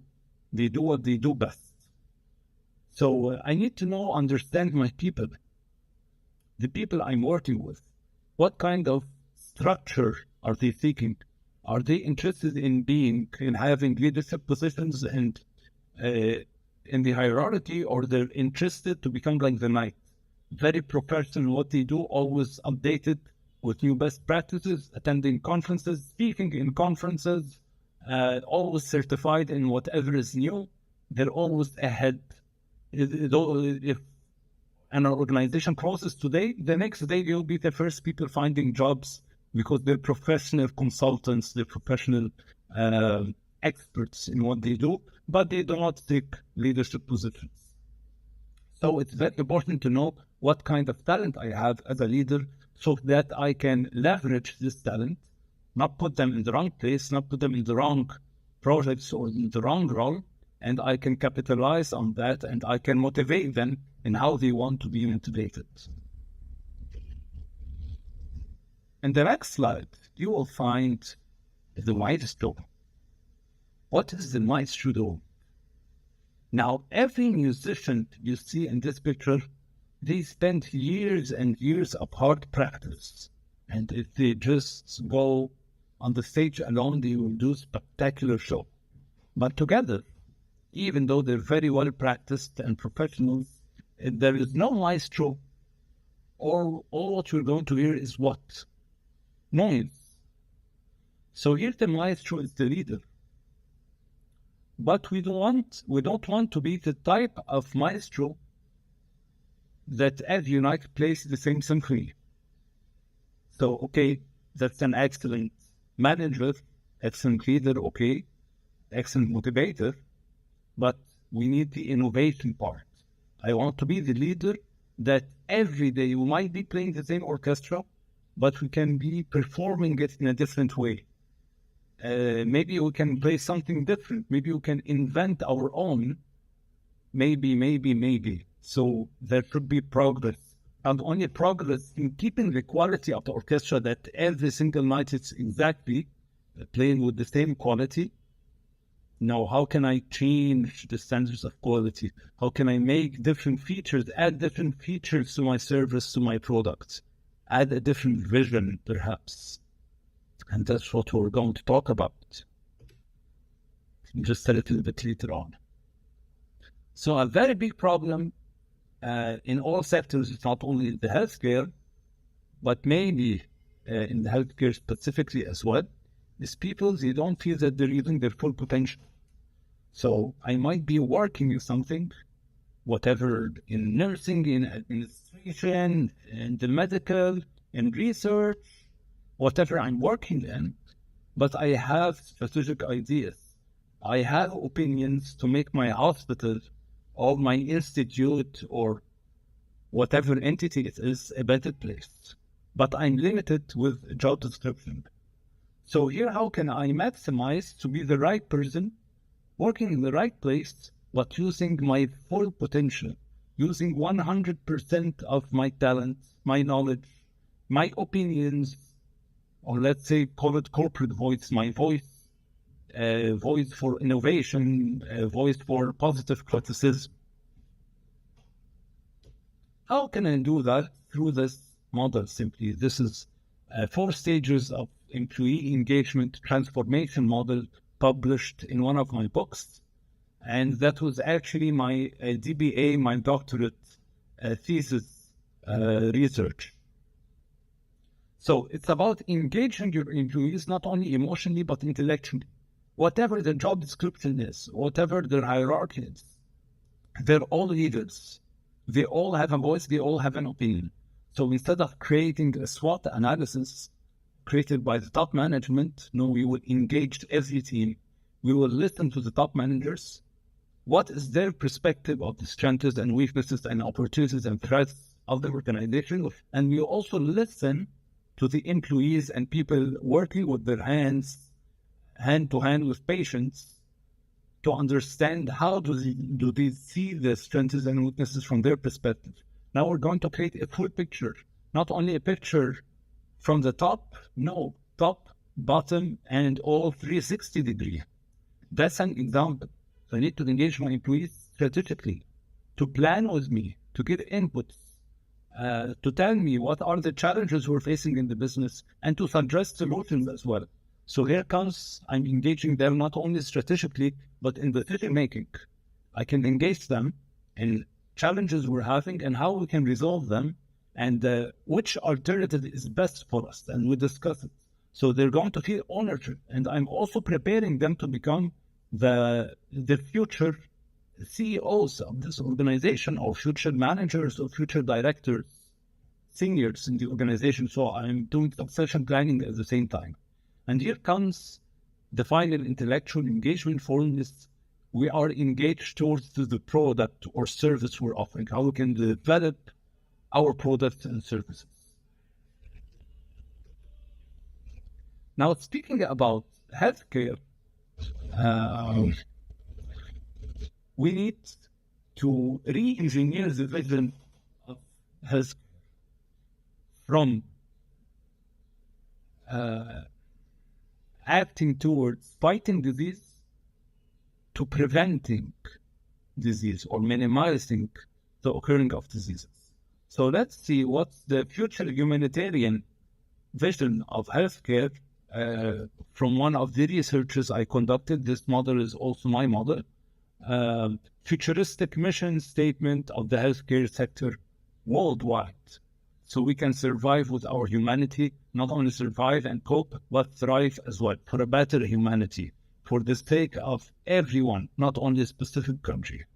So we need to be providing proactive healthcare solutions, applying robotics and technological efficiency, disease prevention, increasing awareness, dealing with new diseases, medical tourism and global wellness, waste management and recycling, participating and practicing CSR.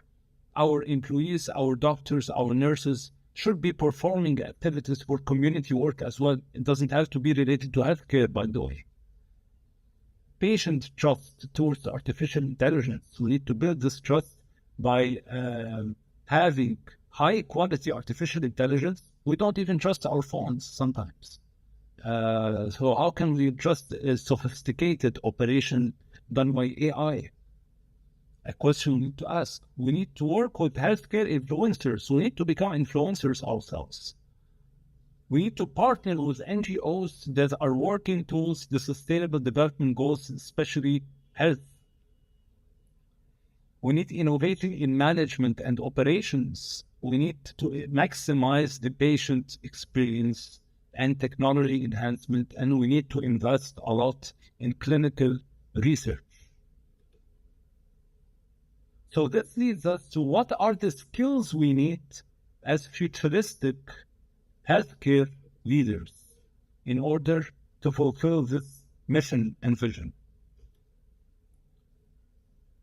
We need to have, that's also another research that I have done with an affiliate healthcare organization I'm working with, which is healthcare leaders need a different set of competencies: strategic leadership, innovation, AI technology, quality management, sustainability, agility competences, medical and clinical technical competences, mass communication competences, people leadership competences. So with that set of skills, healthcare leaders can create a change with the people they're working with the environment, create short-term impact and long-term impact, and become leaders that can actually save humanity and make it thrive more and more. So we trust you, and we trust you have already a lot of these skills, but we need always to work on them. We need always to become better versions of ourselves. In the next slide, you will find a car, just an example of smart cars, not specifically that car. When one tire has low pressure, you know what happens? All the three other tires pump from their pressure to support the infected or the affected tire, just to help the car reach its goal, its destination, until this tire is fixed. So we need to have the same approach in management and in collaboration. We need to be thinking about, imagine these tires, they are different departments in the same entity. Each department say, no, I have my own KPIs. I don't care about the other departments. My KPIs are 100% fulfilled. However, if I'm thinking that way and another department needs my help and is not functioning well, what will happen? The car will not reach its destination. The organization, my entity, will not reach its goals. Therefore, my KPIs, my 100% KPIs that are fulfilled will be completely useless. Do you have this culture in your organization? Are you creating this culture to your people? That's a question we all need to ask to ourselves. Last but not least, we've always been learning that knowledge is power. Yes, we were raised on that. But right now, what can we modify in this equation? Knowledge is power. What else do we need besides knowledge to reach power? Let's think together. Of course, what I'm showing right now in the next slide is just an example. We can always change this equation up to your own standards and up to the situation and the culture you're working in. So knowledge plus innovation plus implementation plus branding, all together times technology, this is the new meaning of power, or perhaps one of the new meanings of power. Last but not least, I'd love to share another picture that I photographed, is building a pyramid of success. In order to build a pyramid in general, I need to be engaged to my goal, emotionally engaged to my goal as well. Means I need to believe in my goal. Not only that's okay, a good profitable project. No, I actually believe in it. I need to have the eraser, the rubber, that can erase mistakes. Erasing mistakes is costly, but it is important. And I need to have the Egyptian pound, our currency in Egypt. I need to invest in always getting better, in always feeding my goal. And investment is not only money, it's time and it's energy and it's effort. I need to have the sharpener, not only work on my weaknesses, no, I need to work on my strengths, keep sharpening them, always to be sharp, always to be updated.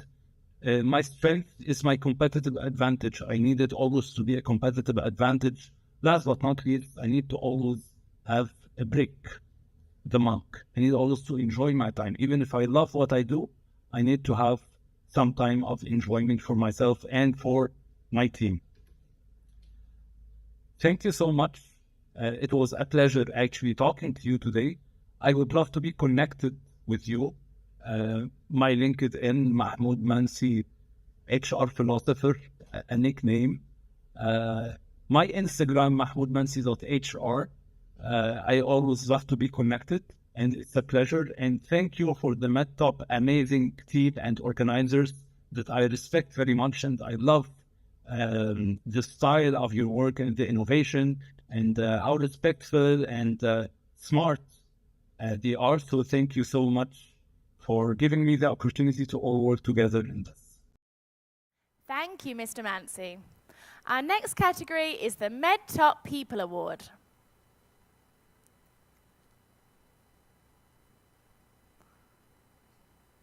Okay, I think actually we've had some questions for Mr. Mansi. Mr. Mansi, we're going to start with question number 1. You said that healthcare should increase patient trust in AI. Can you give some specific examples of how that can be done? So about using AI in general, we need to trust the technology. And in order to do that in the healthcare industry, we need actually 2 things.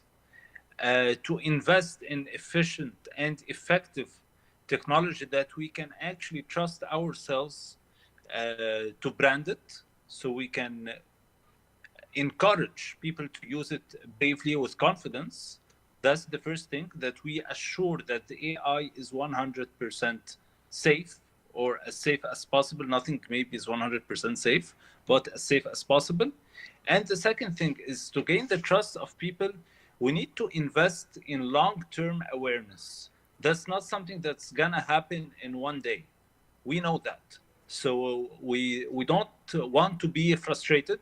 We need to put a long-term plan, a change management plan for the behavior of patients. And we can also do that through using CSR as well. So many people cannot afford operations and surgeries and so on and so forth. So it could be a CSR activity that AI treats people who cannot afford the regular human doctor. So by this, we're going to create trust between people and AI using corporate social responsibility. Thank you. Our second question is, you mentioned the employee engagement transformation model. Can you give an example of how to increase workers' intellectual and emotional engagement in healthcare? Outstanding. So to love my workplace, I should be emotionally engaged. I should feel mentorship from my superiors. I should feel that my colleagues, we are working as teams, we are helping one another. We want the positive sort of a competitive environment, not the negative one. I need to feel that I'm safe in my workplace. It's a safe place. I can speak up. I have a voice. We care about each other. So I would go to the workplace that I'm enjoying my time as a human being. That's the emotional engagement. Regarding the intellectual engagement, which goes even beyond and beyond, so if I'm happy at my workplace, so how can I utilize my talents and this happiness to give more to the community, which is my workplace and the patients in our example? Something that is very trending in the future generations and in our generations as well is that we are multi-talented. Not only multi-talented, but we have multiple interests and passions. Let's call them passions at the same time.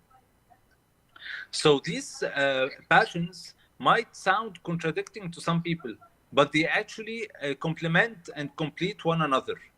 So as someone who is a leader in my organization, I should understand and embrace that my people, my nurse, my doctor, my admin team, my social media team, my finance team, they are not only talented in one thing. They're not only talented in their job description that is given to them. No, they are talented beyond that. So how I can engage them as internal consultants to my hospital, to my entity, to my organization. How can I leverage their other skills, help them discover their skills and their other talents, and we can start functioning them together into something tangible. So that's the role of HR and the role of leaders as well, and how I can motivate them and incentivize their ideas and their thoughts. Fantastic. And another approach is, yes, thank you. Thank you so much. Continue. And another approach is using CSR. that my employees, all my team can volunteer. They can volunteer in the name of the organization to increase and empower the brand of the organization and the hospital as well. So we're working outside of the hospital as well. Thank you. Thank you. What advice or tips would you give aspiring healthcare leaders looking to enhance their leadership skills and positively impact the industry? Okay, perfect. Learning is a journey that will never end, no matter how good and competent we are.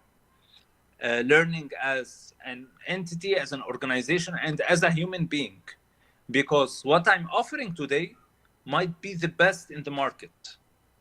However, the same thing I'm offering today with the same quality standards next year, it might not be that competent. That's why I need to continuously work on myself as a person and as an organization. How do I work on myself as an organization? Through developing my people. So I need to continuously self-assess myself. We can do that. We can self-assess ourselves. I can understand what are the skills, and I imagine the future of healthcare and my future in the entity I am in. For example, someone superior or my manager, what skills does my manager have that I don't have? And how can I develop myself to be as competent as my manager, but of course in my own different way. I don't have to be copy-paste from anyone. I can be inspired by people. And something else I put in mind, when I become a manager or the CEO or the director, I need to know that that's going to happen maybe after 2 years. After 2 years, I should predict the future competences as well. So not the same competences of today's manager is going to be the same competences 2 years for the same role. It could be the same role, but different job description, different competences. So same as we shared in the PowerPoint presentation, the future of healthcare is full of innovation. It's full of implementing the sustainable development goals, corporate social responsibility, research and development, medical tourism, all of these, people management, people management, and implementing sustainability even internally in the operations of the hospital or the entity. So all of these things I should put myself like a SWOT analysis and see where should I develop first, which part of missing, which part is being updated. For example, we spoke a lot about AI. How much do I know about AI in the medical industry and how competent I am? So if tomorrow the hospital is completely applying 100% AI technology and robotics, can I lead it? If I cannot lead it, what am I missing? And here I can start. That's as an example. Thank you. Brilliant, thank you. And our final question, how do you ensure the healthcare team remains motivated and engaged in their work, especially during challenging times or high-stress environments?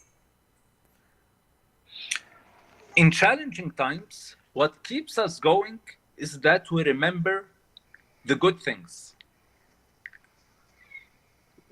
before the challenges happen. So in any relationship, even employee and employer relationship, even between people, when hard things happen, hardships happen, I remember I have memories with this person.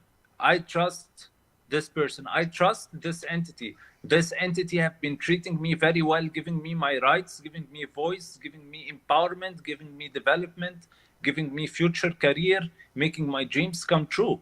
So when hardships come, I should pay my due gladly, and I'll be happy and proud of doing so. Thank you, Mr. Mansi. Thank you. I would love to thank once again the organizers, the sponsors, the nominees, the winners, and everyone who applied Medtop Award, and my fellow jury members as well. It's been an amazing experience, and I'm so proud of everyone, and I'm proud of myself being part of this ceremony. Thank you so much.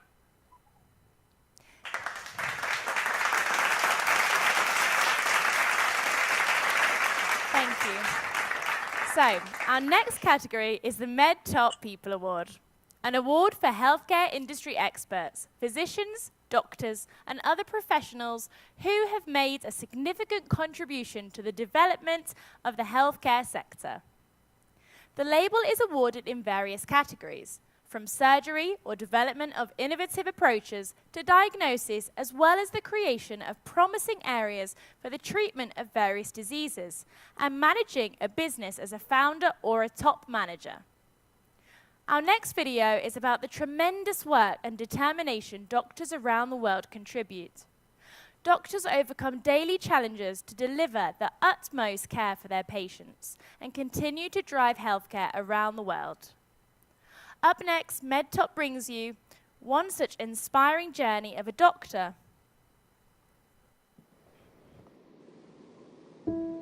I was born in a small village in Eastern Europe, a decade and a half after the end of World War II. Since I was a child, I saw cruelty and poverty, but also what was hidden behind it. I saw courage, endurance, valor, and selflessness. I was fascinated by the work of doctors, and when I grew up, I always knew what I wanted to do. I had the ambition to become a great surgeon, but then I realized that my village needed me. So I became a family doctor. That was a fortune. I worked for 30 years of my life. I saw death, I saved lives, that's what's important. Over the years, I have encountered epidemics of tuberculosis, typhoid, and other deadly diseases. I persuaded the villagers to get vaccinated. I remember every patient. In my office at home, there is a file cabinet filled with their stories. Each one is unique. Now, I don't see myself living anywhere else but my village. I have become one with it. It is sad now to see doctors who only work for the sake of profit. It didn't used to be like this.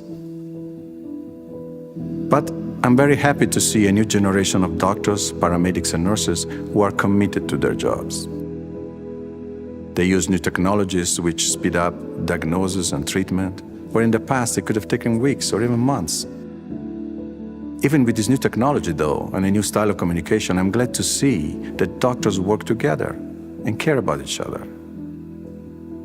After all I've gone through in my life, I believe that only kindness and love for your patients can save the world.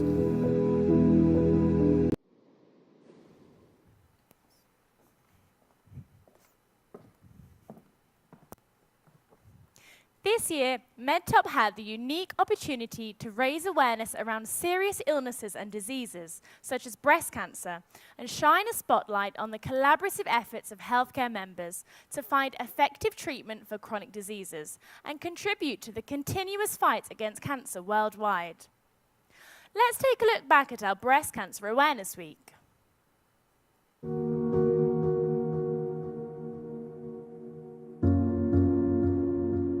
Five years ago, I was diagnosed with stage 3 of breast cancer. Did you know that approximately over 115,000 women in Latin America are being diagnosed with breast cancer? 37,000 of them die each year. One of the main reasons why this happens is lack of awareness. Of course, as many other women, I didn't know much about it. So naturally, my first reaction was shock. Realizing I was given a chance to survive after 12 brutal chemo and complex hormonal sessions, when I finally got into remission, I just couldn't fight the urge to contribute and create awareness around this delicate topic. So, I gathered my fellow breast cancer survivors, friends, relatives, partners, colleagues, and all together, we created a local support community. A small foundation where we would design advertisement campaigns, create and hand out pamphlets on the streets, covering the topic of breast cancer. We visited hospitals and get a local TV and radio stations talk about us. We gave motivational speeches and shared our experiences. Now, we plan to collaborate with other breast cancer foundations all over Latin America. This contribution of ours is a pure expression of love and care. We want to make sure that women across the country are fully aware of the importance of regular checkups, mammograms, and know the early signs of breast cancer, as it can be prevented and cured only if diagnosed on early stages. It was the scariest part of my life, and it turned into a beautiful journey, where I've learned that unity, love, and support conquer it all.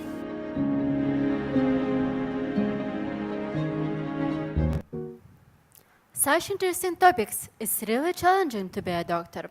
We admire their work and the impact they have on healthcare. Ladies and gentlemen, we are honored to announce the winners of the Medtop People Award today. Healthcare professionals and doctors are an essential part of our society, and their contribution to our well-being cannot be overstated. They work tirelessly to diagnose and treat illnesses, manage chronic conditions, and provide preventive care to help us stay healthy.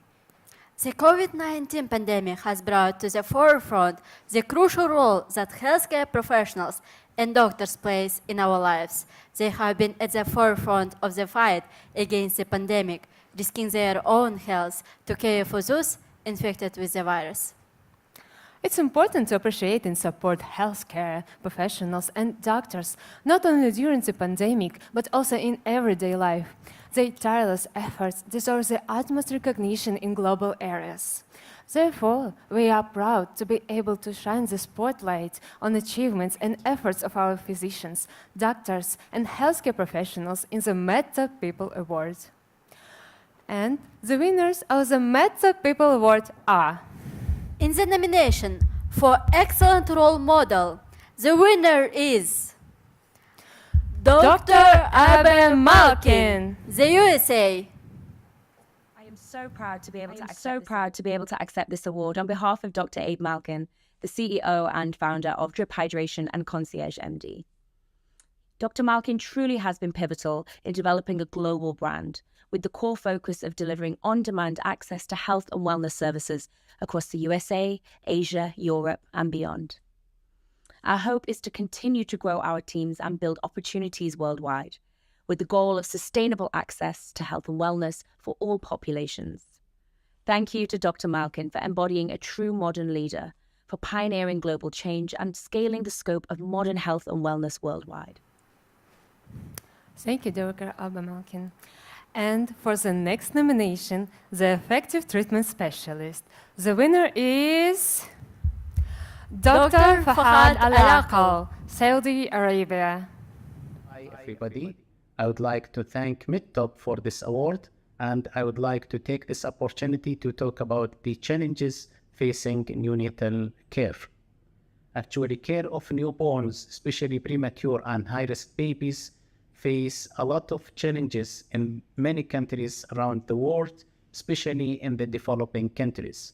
These challenges can be during accessing the care, or challenges in providing an appropriate quality of care, or challenges in providing cost-effective care. Because of that, we are losing every day many newborns who can be saved.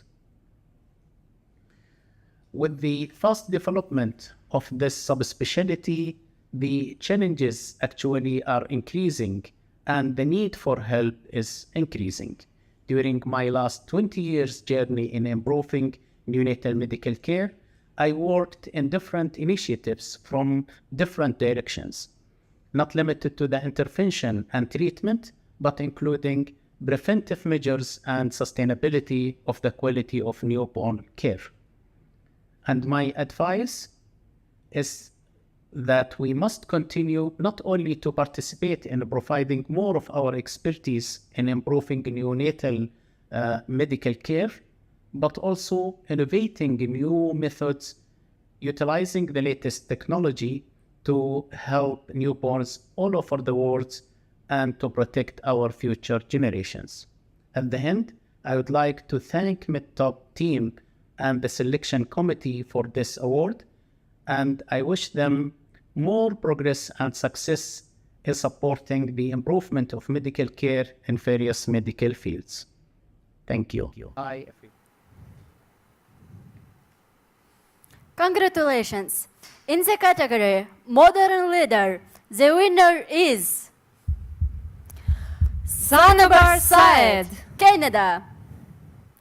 Sanobar Syed has over 14 years in the field of pharmaceutical strategic forecasting and business analytics in North America. With a master's degree in organic chemistry, coupled with an MBA in marketing, she has established and successfully led market research and strategic forecasting and business analytics for multiple brands. She is repeatedly invited to speak and represent this field at various reputed and leading industry conferences across North America and Europe, and is considered an industry subject matter and expert in the field of business strategy, forecasting, and business analytics. Congratulations. In the nomination for Essential Crisis Manager, the winner is Datuk Dr. Mohamed Alwi, Malaysia. Everyone in the Medtop organization. My name is Dr. Mohamed Alwi. I'm the emergency physician as well as disaster management consultant for Ministry of Health Malaysia. And I'm also one of the chairman for the disaster management organization with the Malaysian Red Cross Society, which is part of the International Federation Red Cross. My field of work, which not only managing the hospitals, the emergency department, is also managing all the countries that is involved in disaster as part of the response team. And we in Malaysia, we work very closely with the ASEAN partners as well as the global partners in response to disaster, especially all the countries that is involved in the natural disasters as well as man-made disasters. As part of my career, it is my job to train more of doctors, paramedic nurses, as well as the volunteers all over the world, especially in Malaysia, in preparing themselves to respond to any crisis, particularly in this part of the world. In Malaysia, we have a lot of flood and landslide. My only objective is to continue serving and continue helping all the country in needs and those who needs our expertise, as well as commit ourselves to volunteer work as a part of a continuous service to humanity and nation. Once again, I'd like to thank again to all the juries that have selected me for this award, and I'm looking forward to see all of you all one day, somewhere in a part of the world, as well as continue the work that I'm doing currently. Thank you very much. Thank you very much. A big congratulations to all the winners and recipients of Medtop People Awards.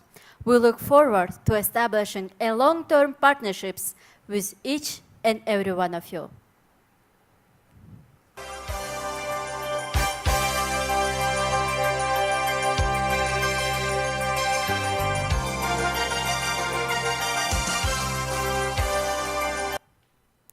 Congratulations to all of the winners of the Medtop People Award. Partnerships in the healthcare sector are essential for advancing medical research, improving patient care, and addressing healthcare challenges. By leveraging the strengths and resources of different organizations, partnerships can help drive innovation and improve the health and well-being of patients. And as such, we are incredibly grateful to be able to work alongside our distinguished partners.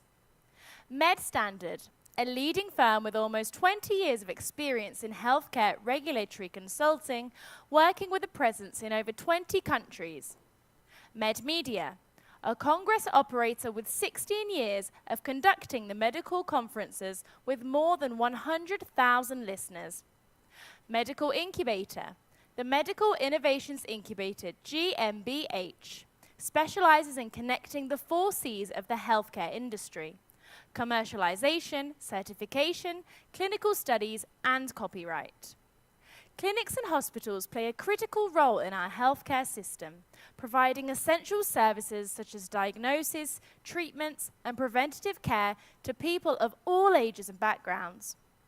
Medical institutions, such as research centres and medical schools, play a crucial role in advancing medical research and education.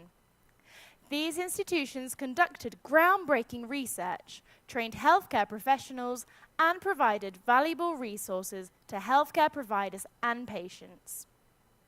Overall, clinics, hospitals, and medical institutions are essential for the health and well-being of individuals and communities. They provide access to high-quality medical care, improve health outcomes, and contribute to the advancement of medical research and education. These are some of the achievements we aim to broadcast to the global healthcare community through our next category, the Medtop Clinic Award, an award for medical institutions that are distinguished by a high level of service accredited by their client or industry experts.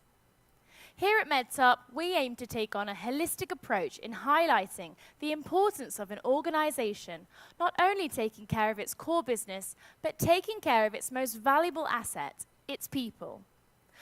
Let's take a moment to dive into a personal story of one of our doctors.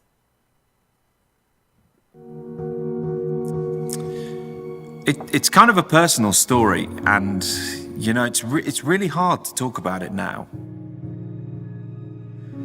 But sometimes we have to push ourselves to help others, right? Isn't that what doctors do?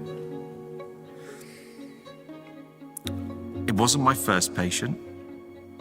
It wasn't even my 10th, even my 100th.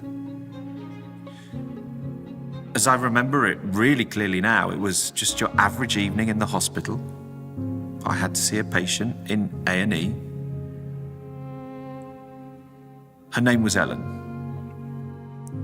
She was breathless, and when I listened to her, I heard a sound that's a characteristic of heart failure. To me, it seemed that my diagnosis and the treatment I administered would be sufficient. She was under our supervision. It was completely as intended, and her recovery was textbook. She felt better. It was a win. So I sent her home, and you know what? I felt really good.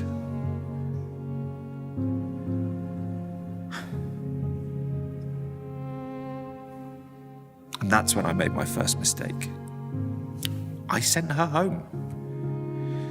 Name someone who dies, you never forget. Her name was Ellen. Time and time again, I rethink it, and I think about it. I think about it all the time. I've tried to forget it.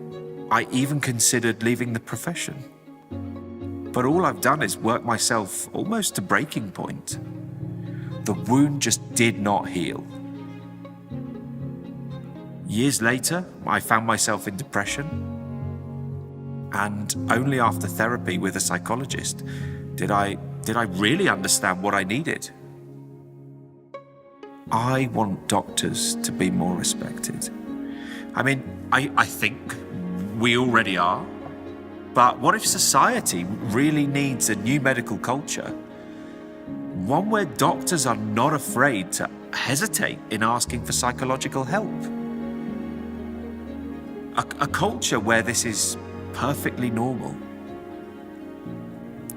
So, we launched a service for doctors. The service where they can register and they can get help from psychologists.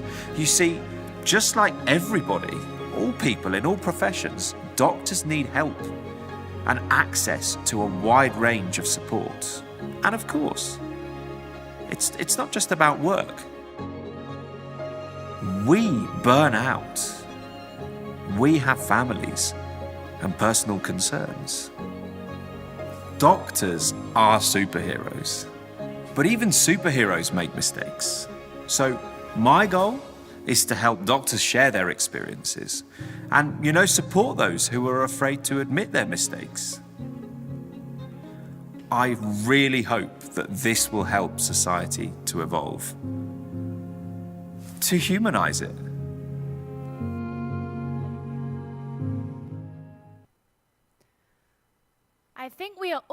consensus that taking care of our mental health is just as important as keeping an eye on our physical health. Unfortunately, despite the tremendous advancements in the healthcare industry worldwide, as a global society, we still face the fundamental issue of inequality of resources, be it medical equipment, doctors, pharmaceuticals.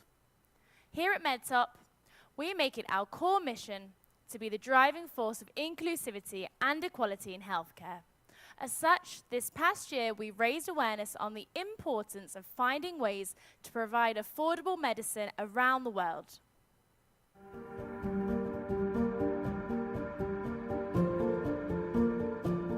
I have a story. Once it was necessary to treat a wound from a splinter, this is an easy manipulation. You need to disinfect the place and let the wound dry. But traditional healers who use plants as medicine decided to treat the splinter with plants. The wound closed and the consequences was not very good. The wound gone septic. So the problem is that biomedicine is accessible not for everyone. Because of money, because of long distance from cities, and sometimes because of traditions you cannot challenge. Still, some of them prefer traditional medicine over biomedicine. But we must remember that our world and opportunities can be bigger than we used to see. Traditional medicine helped our people for 1,000 years, but now we need new solutions.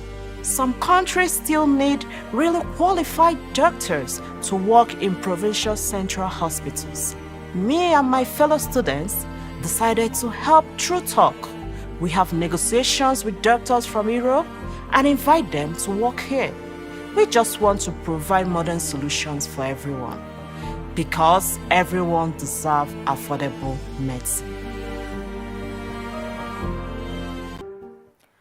Wouldn't you agree, Shelley? Continuous awareness and work towards emphasizing the importance of topics such as mental health and affordable medicine is pivotal in the sustainable development of worldwide healthcare organizations, institutions, hospitals, and clinics. Absolutely, Valerie. Medical institutions play a critical role in providing access to high-quality medical care, advancing medical research, and training healthcare professionals.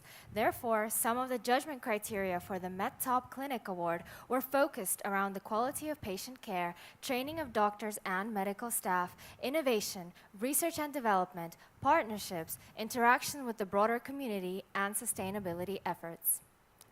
This year, we had entries from over 10 countries, spanning the entire globe from small to large medical institutions, covering all aspects from diagnostic, discovery of new treatment and cures, improving social care, training professionals, and helping share the future sustainable generations of medical professionals and experts. So, without further ado, we are thrilled to announce the following winners in the Medtop Clinic Award. And for the nomination of the most efficient patient care, the winner is Drip Hydration Meditel, Vietnam.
Hi everyone, my name is Julie Chings. I feel incredibly happy and grateful to receive the Medtop Clinic Award. I want to dedicate this honor to my hardworking COO, Mrs. Rosie.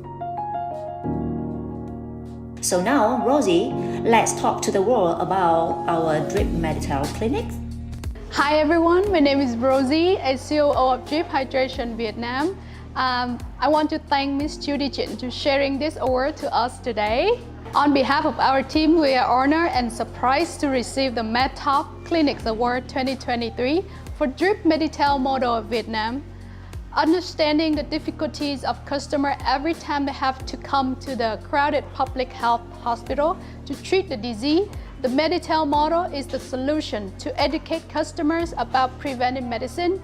In Drip Meditel, we're creating a relaxing and resort-feeling space like fresh flower, nice fragrance, friendly doctors and caring treatment team where customers can enjoy drip services and relaxing at the same time.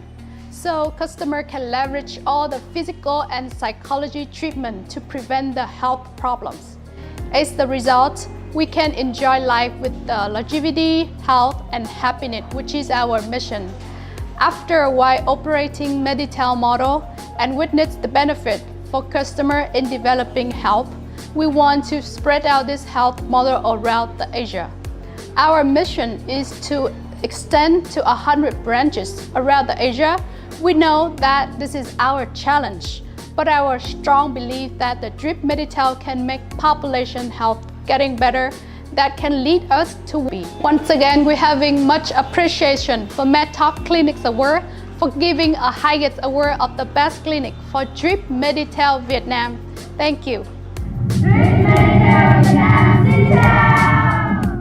Congratulations, Drip Hydration Meditel Vietnam.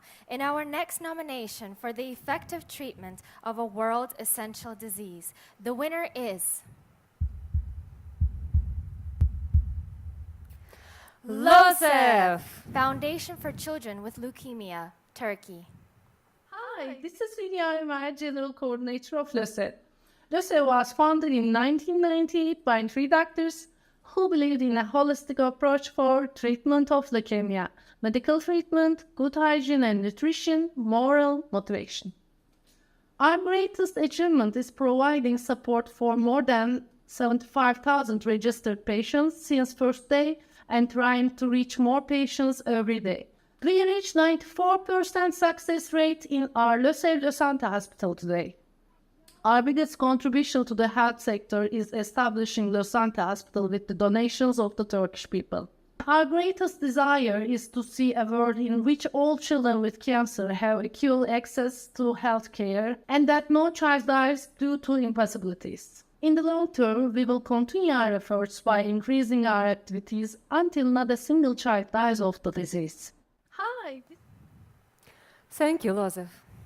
And in the nomination for the best marketing support, the winner is Ordamed, Kazakhstan. We're extremely happy to have been awarded for our efforts in promoting X-rays equipment in market. This recognition and this Medtop Award means a lot for us. It's motivating us to do top quality products for hospital. Our main product, Atomic X-ray, holds a central position in our business. It's also the first product with which we would like to go to other countries. Furthermore, Ordamed has exciting plan to create and promote our new products, including ultrasound systems, CRMs, mammography systems, and even CT and MRI. In summary, I would like to say thank you for Medtop for this great opportunity to be the part of this big event. Thank you. Thank you, Ordamed, and congratulations. In our next nomination for the effective screening programs, the winner is PharmiGene, Taiwan. Hi, I'm Medilux, Vice President of PharmiGene Corporation Taiwan. Thank you, Medtop, And now that we have the award in Medtop Tech for the best screening program, we are planning to promote a quick screening system of personal medicine worldwide.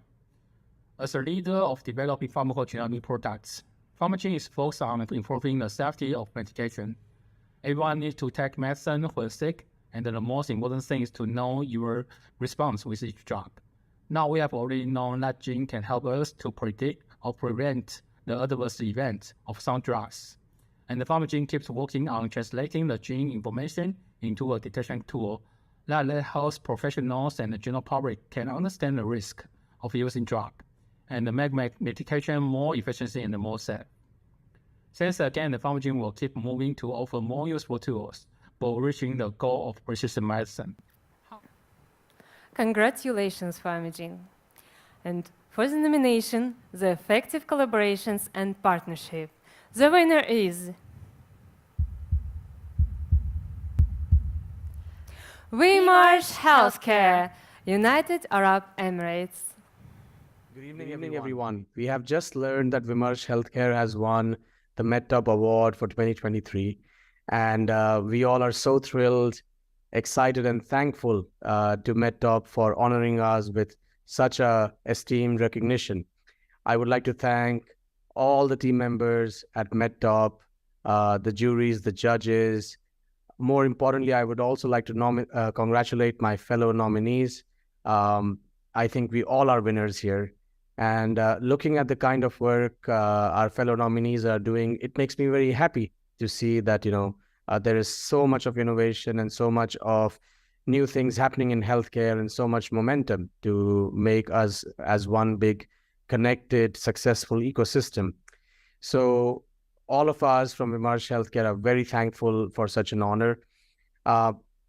Receiving this today makes me reflect back a little to when I started out alone with lots of coffee and LinkedIn. And today we are an organization with 5 offices across Chicago, Cairo, Kuala Lumpur, Dubai, and Mumbai, working with 50 plus consultants, all of which have anywhere between 15 years to 35 years of immense experience in super specialized and niche areas of healthcare. Today, we are able to offer a portfolio of services across business strategy, quality improvement, and transaction advisory. But the most important thing that we all believe in is helping the world, helping the community. And I think no matter how forward technology takes us, the human touch, the human connection, the understanding of one another across cultures, across borders, across industries is what makes us closer and more successful. Today, I take such pride in saying that we have such a diverse team of people from different parts of the world, different corners of the world with such diverse experience. And all of us putting together our strengths are being able to do so much for our clients present across all the continents, all the 6 continents. And I think this is possible because we understand that, to help anyone, you have to understand the problem. And to understand the problem, you would have to go through it by yourself to be able to actually help someone. And with the years of experience that we bring as an organization, we are able to do that. And that is why clients across the world are choosing to work with us. It makes me very happy today when in different parts of the world, different regions, Vmarsh Healthcare comes up. People say, oh, we know Vmarsh Healthcare, we know what you do. And I think that is what gives us more energy to do more the next day, to do better the next day. We are still quite a young organization, a long way to go ahead, but each day we are looking at how can we help other organizations grow? How can we help them sustain? How can we help them solve their problems? So with that said, we are, of course, moving towards opening new regional offices. We are looking at adding more solutions because as the world evolves and evolves so faster than ever, the changes need. And because the changes need, the problems change. And because the problems change, the solutions also need to be updated to face and solve the problems of the future. So once again, I would like to thank everyone at Medtop and all the people associated who chose us. Me and the entire team of Vmarsh Healthcare is very proud and really excited to receive this award and this honor. Thank you. Have a good night. Good evening. Thank you very much, Vmarsh Healthcare, and big congratulations. In the next nomination for the Best Customer Support Project, the winner is PDI International Healthcare, United Kingdom. Hello, my name is David Gunjan, and I'm the CEO of PDI International. Hope you're well and enjoying the conference. Sorry I can't be with you today. On behalf of everyone at PDI International, I'd like to thank you for recognizing our work with the Medtop Clinic Award for Best Customer Support. We're all very proud. We're proud to make a difference to our partners and customers through our ongoing passion for education, training, and clinical outcomes. At PDI International, we are on a mission and on a journey to deliver value and prevent infection in healthcare and professional settings. And this recognition that you're giving us today is another encouragement and proof and evidence that our amazing teams are on the right track. But please trust that we won't rest on our laurels as we continue to drive progress and impact on our journey to really be the difference. So again, thank you Medtop and all for the award. Have a wonderful day and take good care. Hello. Thank you, PDI. And for the next nomination, the winner for the next nomination of the Input to Social Care Development, the winner is Maharat Learning Center, Saudi Arabia and United Arab Emirates. My name is Dr. Hibashata. I am the founder of Maharat Learning Center. Maharat Learning Center provides individuals with learning difficulties and a variety of developmental delays with early intervention services, school support services, transition to university, and support at workplace, living, independent life, and life skills. Our biggest contribution to healthcare sector is through our promotion of early intervention, inclusion, and the support of employment, especially in a sector that needs a lot of support. We have launched several platforms to support the management, the communication, and the provision of individualized programs, resources for the therapist, for the teacher, and for the families of people with termination. We have launched our franchise. We have built several models that can work within a health care sector or an education sector. And we believe in equal opportunity and the rights of people of determination to have their seats in mainstream education and in workplace. Our future is to see Maharat available in Middle East and Europe and as well across the globe. And thank you very much for Medtop for choosing me to be an ambassador of this unique and interesting award that I hope we can be a real support to the community within healthcare sector and social care sector. My name is... Congratulations to all of the recipients of the Medtop Clinic Award. We thank you for your continued contribution to improving global healthcare, and we look forward to our mutual long-term partnerships.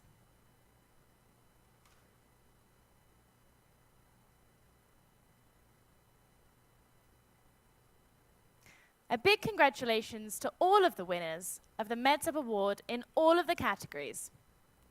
Dear participants, guests, distinguished jury board members, speakers, partners, and all those who have joined us tonight, the entire Medtop team would like to take a moment to express our sincerest appreciation to all of you.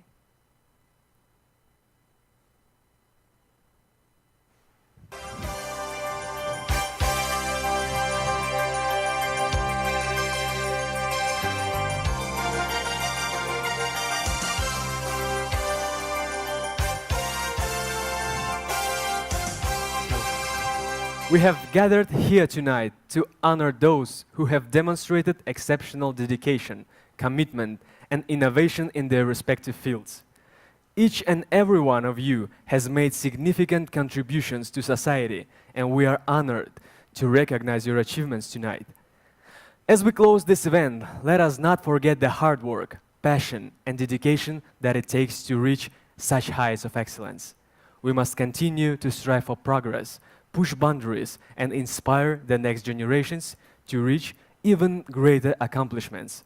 It's our hope that the recognition bestowed upon our honorees tonight serves as a testament to the importance of their work, and that inspires others to continue to strive for excellence.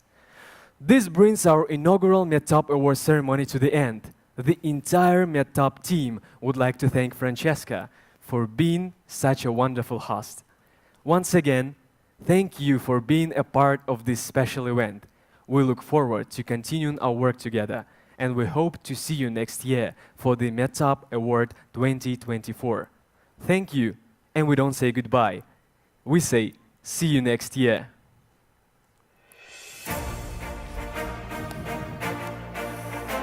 Guys, congrats.